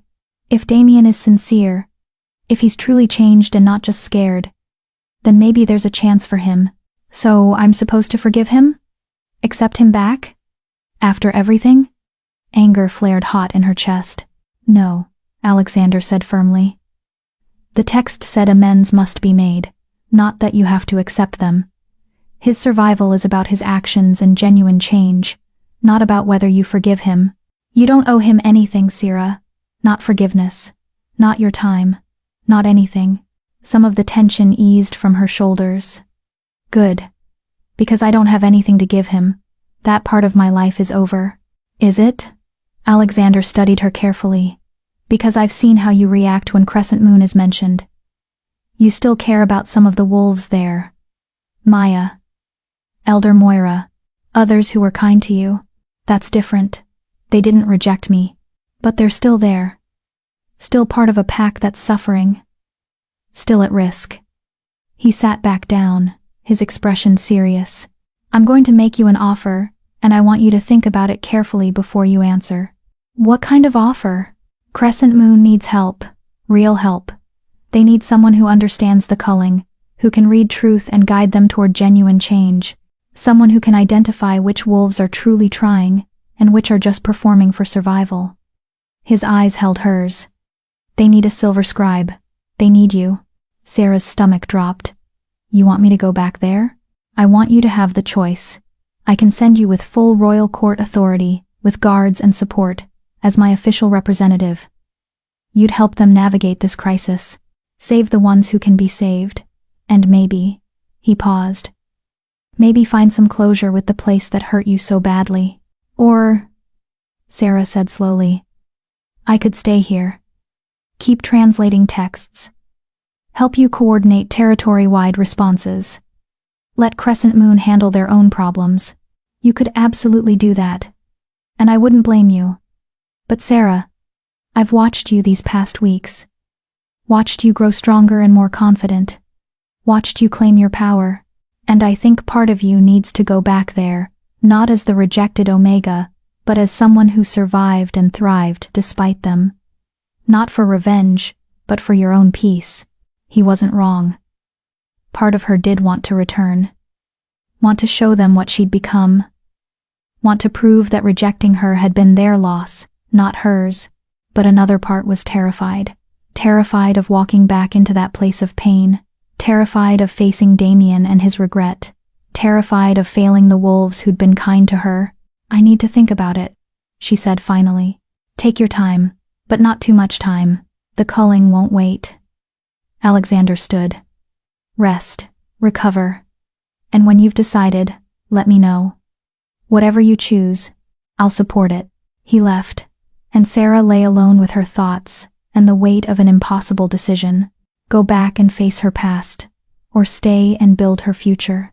Help the pack that had rejected her, or let them face the consequences of their own choices. Forgive or move on? Sarah closed her eyes, reaching for the quiet place inside her, where the silver scribe magic lived. Where truth resided, even when it was uncomfortable.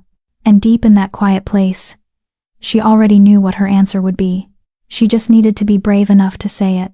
If Sarah's journey from rejected mate to powerful silver scribe has kept you on the edge of your seat, don't forget to subscribe. Because her hardest challenge yet, returning to the pack that rejected her to save them from the culling, is about to test everything she's become. You won't want to miss how this story ends. Chapter 11. Return to Crescent Moon. Sarah stood at the gates of Crescent Moon Pack 3 days later, dressed in royal court formal attire, deep blue robes embroidered with silver that marked her as an official representative of the Alpha King.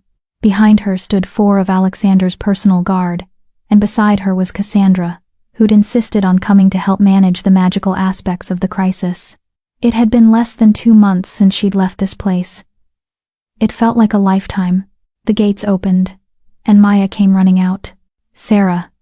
She threw herself at Sarah, hugging her fiercely. Oh my God, you came.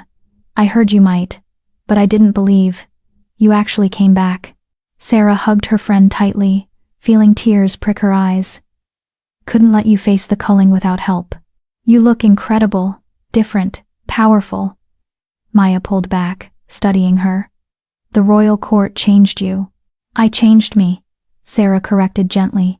The court just gave me space to do it. She gestured to her companions. This is Cassandra, energy worker from the Alpha King's personal staff. She's here to help stabilize affected wolves. And these are our guards. We're grateful you're here. Maya's expression turned serious. It's bad, Sarah. Really bad. 3 more deaths yesterday. Half the pack is terrified. And Damien. She hesitated. He's been desperate to talk to you. He's convinced that if he can just explain, if he can make you understand. I'm not here for Damien, Sarah said firmly. I'm here for the pack, for the wolves who don't deserve to die because of their leader's mistakes. She straightened her shoulders. Take me to Alpha Graham. I need to establish protocols and get to work. Maya nodded, leading them through the gates into the pack grounds. Sarah knew so well. Everything looked the same. The training fields, the pack house, the library where she'd spent so many quiet hours. But Sarah was different now, and that made everything feel foreign. Wolves stopped to stare as she passed, some with recognition and shock, others with curiosity, a few with what looked like hope. Is it true? An older wolf called out. Are you really a silver scribe? Can you help us? I'm going to try, Sarah said, her voice carrying. But I can't save everyone. Only those who genuinely change, who truly honor the covenant. The rest. She let the implication hang. Alpha Graham waited in his office, looking like he'd aged 10 years in 2 months. His hair was grayer, his face lined with stress. Luna Thorne stood beside him, her usual icy composure cracked by obvious fear. Sarah Martinez, Graham said, standing. Thank you for coming. I know I don't deserve your help after how you were treated here. But my pack, Your pack is suffering because you allowed sacred bonds to be treated as political tools, Sarah interrupted. Because you let your beta publicly reject his true mate. Because you prioritized bloodlines and power over the moon goddess's gifts. She met his eyes steadily. I'm not here because you deserve help, Alpha Graham. I'm here because some members of your pack do. The ones who were kind when others were cruel. The ones who honored their bonds. The ones worth saving. Graham flinched but nodded. What do you need from me? Complete authority to interview every member of the pack.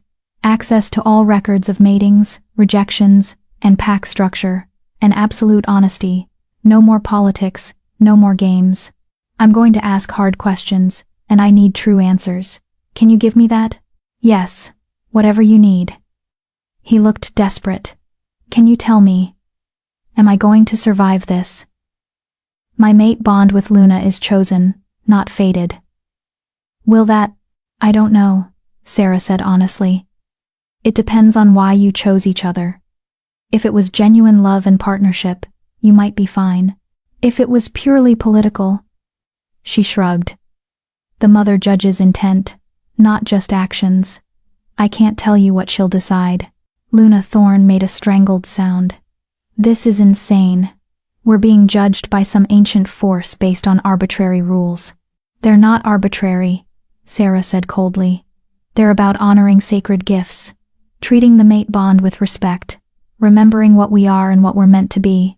If that seems arbitrary to you, Luna Thorne, then you're exactly the kind of wolf the culling is meant to target. Silence fell like a hammer. I'll set up in the library, Sarah said, breaking the tension. Send wolves to me one at a time, starting with those showing symptoms. I'll assess each one, determine if they can be saved, and provide guidance.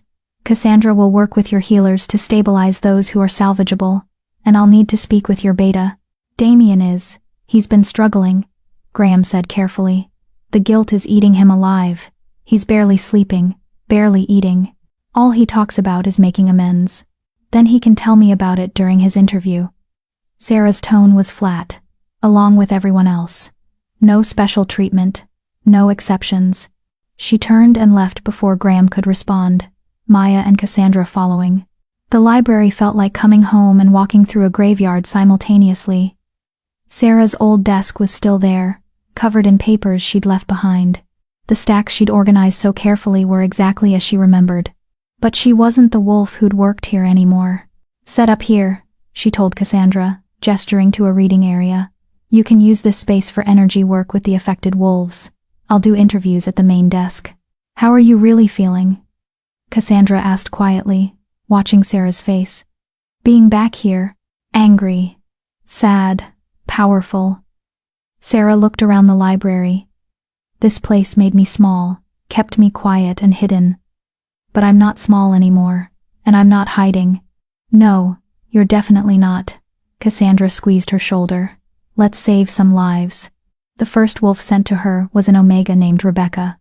Sarah recognized her. She'd worked in the packhouse kitchens, had always been kind, always smiled. Now, she looked terrified and exhausted. Tell me your situation, Sarah said gently, gesturing for Rebecca to sit. My mate bond started weakening 3 days ago, Rebecca said, her voice shaking. I can barely feel Thomas anymore. And my wolf. She's getting quieter, like she's fading. The healers can't figure out why. Am I going to die? Sarah reached out with her gift, sensing the truth beneath Rebecca's fear. She felt the woman's mate bond, faded but not broken, strained but not severed, felt her genuine love for her mate, felt her commitment to pack and purpose. Your bond is chosen, not faded, Sarah said. But it's genuine. You truly love your mate, and he truly loves you. That's not what the culling is targeting. Then why is it weakening? Fear. The culling is creating an atmosphere of terror that's affecting even strong bonds. You need to reconnect with Thomas. Remember why you chose each other. Strengthen your foundation. Sarah pulled out a piece of paper, writing quickly. These are old bonding rituals. Perform them under the full moon. Recommit to each other consciously and intentionally. Your bond will stabilize. Rebecca took the paper with shaking hands. That's it? That's all I need to do? That's all, You're not being judged, Rebecca. You're just caught in the fallout. Go. Take care of your mate. You're going to be fine. The Omega left looking immeasurably relieved.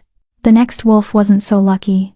His name was Trevor, a warrior who'd rejected his fated mate 5 years ago to mate with someone from a stronger bloodline. His chosen mate had already left him. Their false bond had dissolved overnight, and she'd fled the pack in terror. Sarah felt his truth immediately. Ambition. Pride. A complete lack of genuine remorse. Ambition. He was scared of consequences, not sorry for his choices. You're not going to make it, she said bluntly. Trevor went pale. What? But I can change. I can find my fated mate, apologize. Would you mean it? Or would you just be trying to save yourself? He opened his mouth, then closed it, unable to lie convincingly. That's what I thought.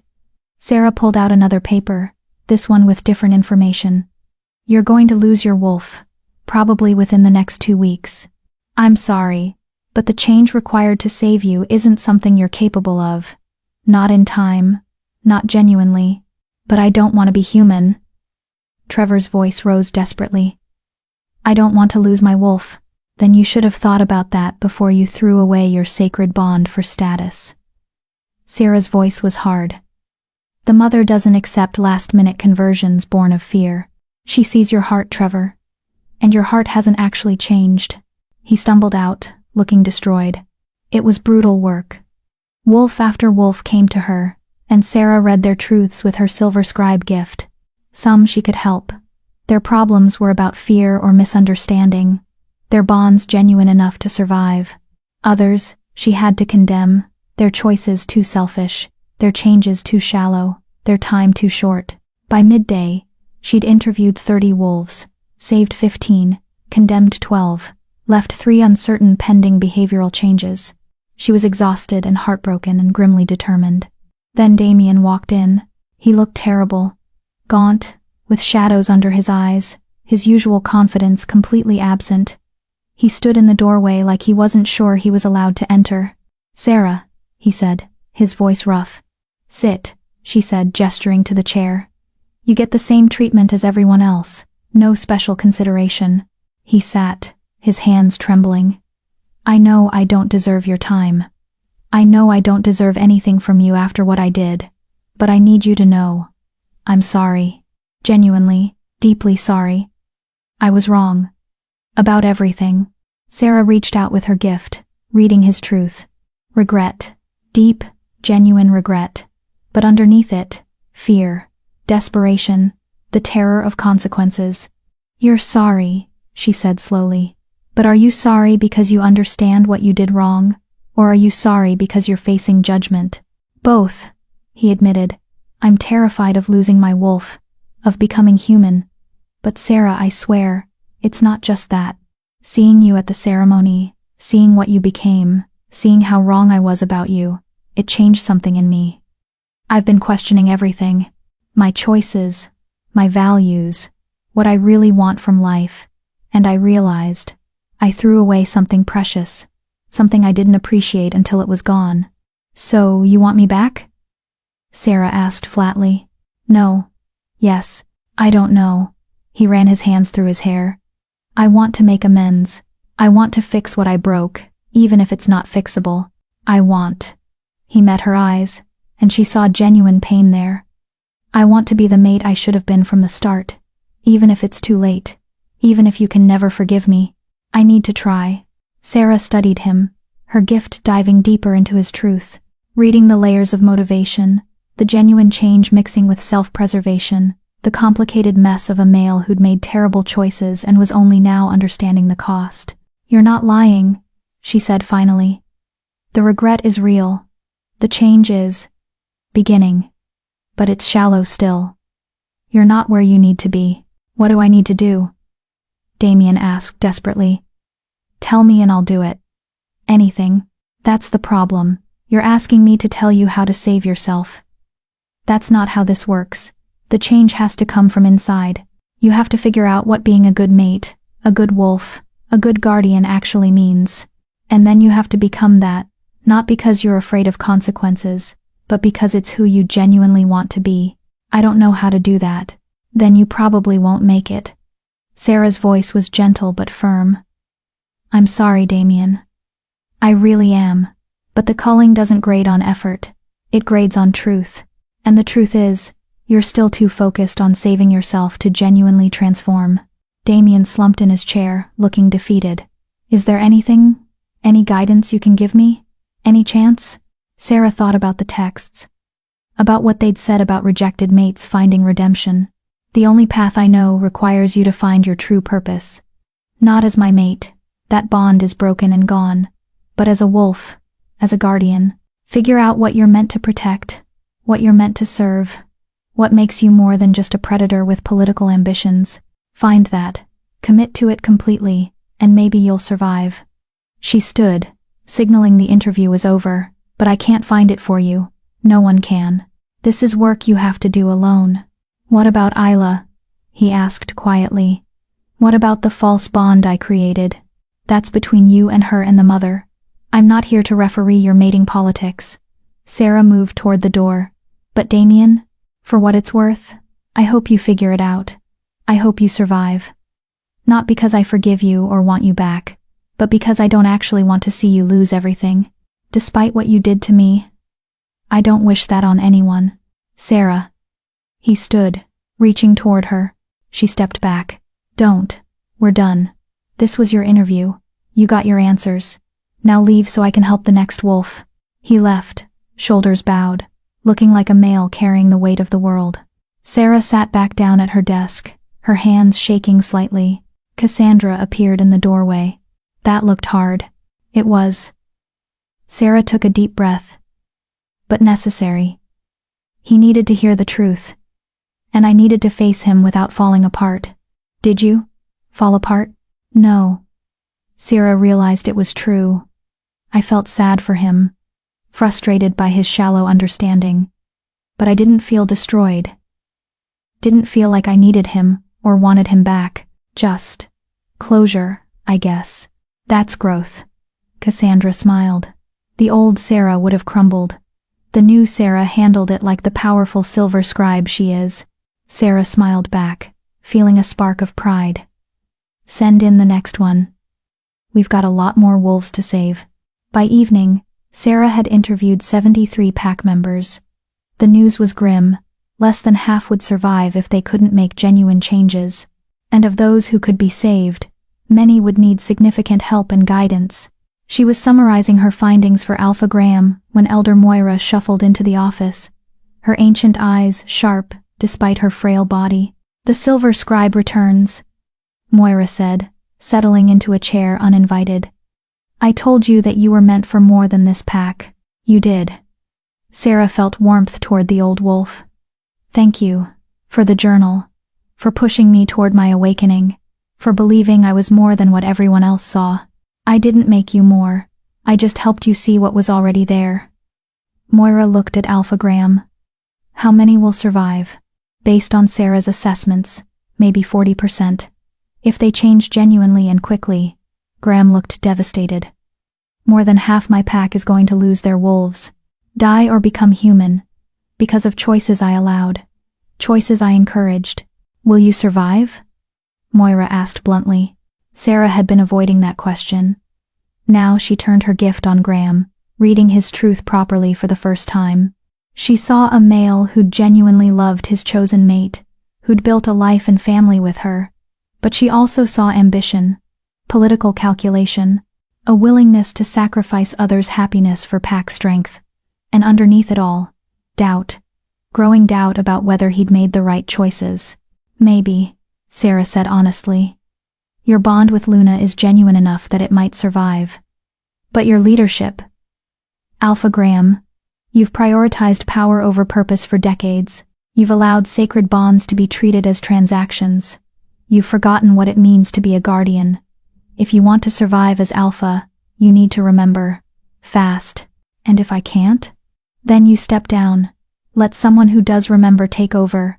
Save yourself by surrendering your position to someone more worthy. Graham looked at his Luna, who stared back with fear in her eyes. I'll think about it, he said finally. Don't think too long, Sarah warned. The new moon is in 5 days. That's when the first wave ends and the escalation begins. Anyone who hasn't changed by then probably won't change at all.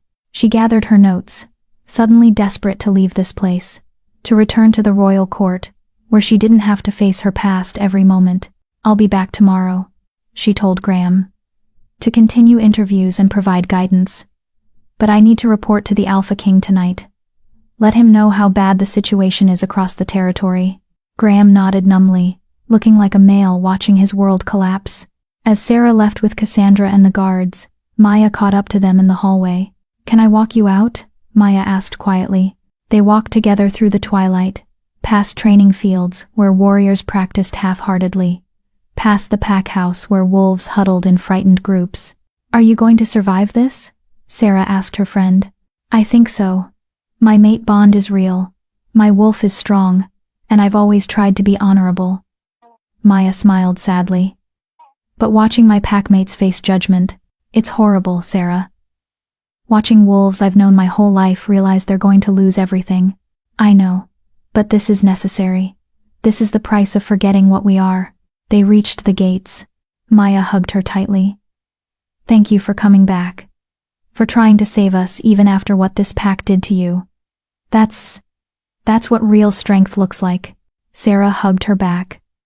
"Take care of yourself, and Maya? When the culling is over, when things stabilize, consider leaving this pack. You deserve better than Crescent Moon." "Where would I go?" "The royal court is always looking for strong warriors with honor." "Just a thought." Maya's eyes widened. "Are you recruiting me?" "Maybe. We'll talk after we all survive." Sarah smiled. "See you tomorrow." She left Crescent Moon behind once more, heading back toward the court, toward Alexander and the war room and the mounting crisis. Behind her, her old pack faced judgment. Ahead of her, worse was coming. The first wave was ending. The escalation was about to begin, and Sarah Martinez, the rejected mate turned silver scribe, was right in the center of it all, exactly where she needed to be. "I'm always thinking of you." He said it simply, honestly. "Your well-being, your growth, your happiness. These past 6 months, watching you come into your full power, watching you build something meaningful, it's been the greatest privilege of my life." Sarah's breath caught. "Alexander, I know what you're going to say. That I brought you here for pragmatic reasons. That our relationship started as necessity. And you're right. It did. But Sarah, it became something else. Something I didn't expect. Something I wasn't looking for but found anyway." He took her hands in his silver eyes intense and vulnerable. "You're not my fated mate. The moon goddess didn't bind us together. But maybe that makes this more meaningful. Because I'm choosing you, every day, not because destiny demands it, but because you're extraordinary, and I want you in my life, as my partner, my equal, my—" "Alexander," Sarah interrupted gently, her heart racing. "I'm choosing you too. I have been for months. I just didn't know if you felt the same way." "How could I not?" He laughed, the sound filled with relief and joy. "You walked into my life as a broken, rejected Omega, and became the most powerful, confident, incredible woman I've ever known. You saved thousands of lives. You changed the course of our entire civilization. And through it all, you stayed kind. Stayed compassionate. Stayed yourself." He cupped her face gently. "I don't need the moon goddess to tell me you're meant to be mine. I can see it. Feel it. Know it in every part of me." "We'll never have a mate bond," Sarah said, needing him to understand. "Never have that divine connection. We'll have something better, something we build together. A bond of choice and trust and partnership that no one can sever because no one gave it to us. We made it ourselves." His thumb brushed her cheek. "If you want it. If you want me. Not as the Alpha King, but as Alexander. Just me." Sarah thought about everything she'd been through. About Damien's rejection that had felt like the end of the world. About how that rejection had freed her to become something more. About how the worst moment of her life had led her here, to this man, to this moment. "I want you," she said clearly.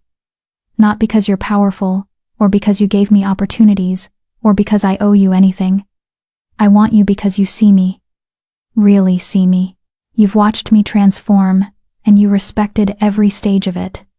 You've given me space to be powerful, without feeling threatened by it. He kissed her. It was gentle and fierce at once, full of months of restrained attraction finally allowed to bloom. Sarah kissed him back, feeling something click into place.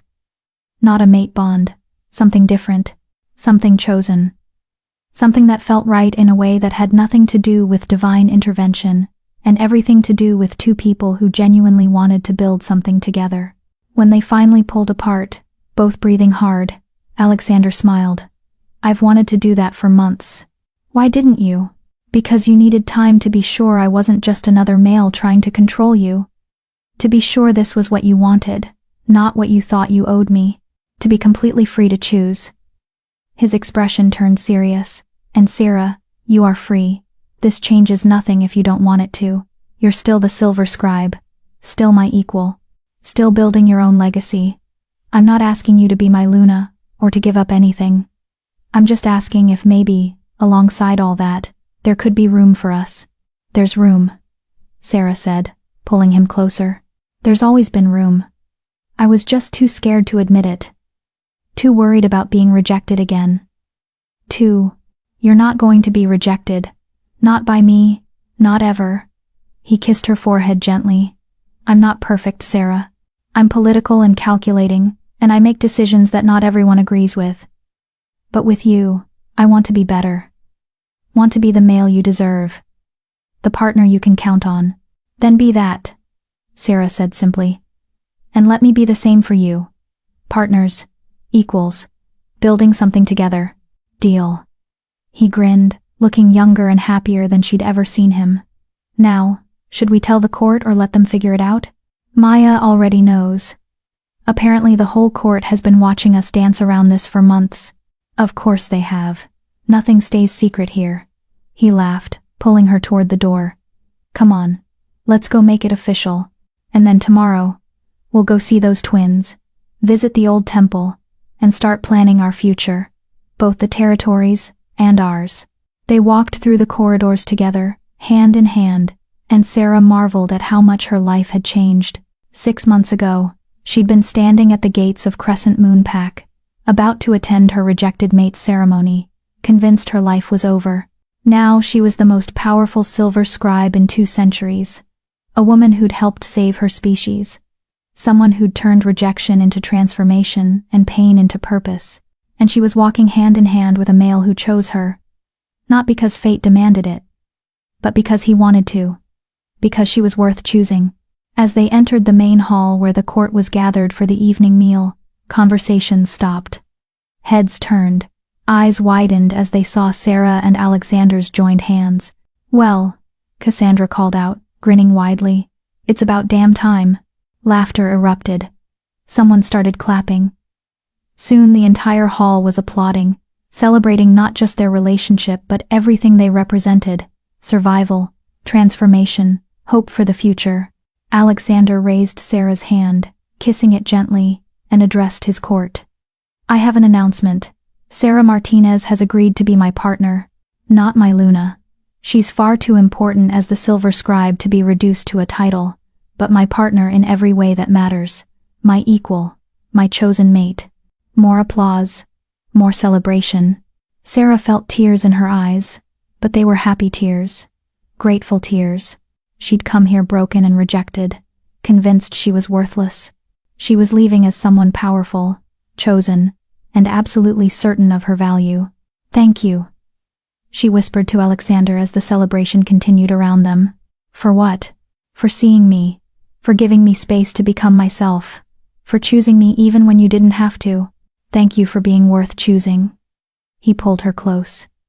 And for choosing me back. They stayed like that, wrapped in each other's arms, surrounded by celebrating wolves, and Sarah finally understood what her mother had meant in that journal entry so long ago. What was meant to destroy you may actually be the key to your true power.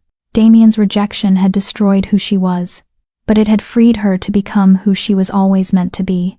And that woman? She was extraordinary. 1 year later, Sarah stood in the restored temple of the first silver scribes. The building was ancient stone and glass, perched on a mountainside that overlooked 3 territories. Inside, 20 young wolves sat in a circle, learning to read the old language, learning to sense truth, learning to be guardians of knowledge and wisdom. The first class of silver scribes to be trained in over 2 centuries. Remember, Sarah told them, her voice carrying the authority of experience and power. Your gift is not just about reading old texts or sensing lies.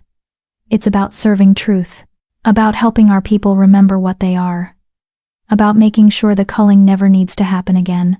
The young wolves nodded, their expressions serious, understanding the weight of what they were learning. But it's also about choice, Sarah continued, about using your power to help others find their own strength. The greatest gift you can give another wolf is not solving their problems for them, but showing them they have the strength to solve those problems themselves. One of the young wolves, a girl of 17 who reminded Sarah painfully of herself at that age, raised her hand. Master Sarah, is it true you were rejected by your fated mate, and that's what awakened your gifts? It's true. Do you regret it? Wish things had been different? Sarah thought about it. About Damien, who'd sent her a letter 6 months ago saying he'd found his true purpose as a teacher, helping young wolves understand the importance of honoring sacred bonds. About Isla, who'd left the wolf world entirely, choosing to live as a human among humans. About Crescent Moon Pack, slowly rebuilding under new leadership. No, she said honestly. I don't regret it, because that rejection freed me to become this, to find my real purpose, to choose my own path instead of accepting the one others carved for me. She smiled at the young wolf. Sometimes the worst thing that happens to you is actually the best thing in disguise. You just can't see it at the time. The lesson ended, and Sarah dismissed her students. She stood at the temple's window, looking out at the vast landscape below, feeling at peace. There you are, Alexander said, entering the temple.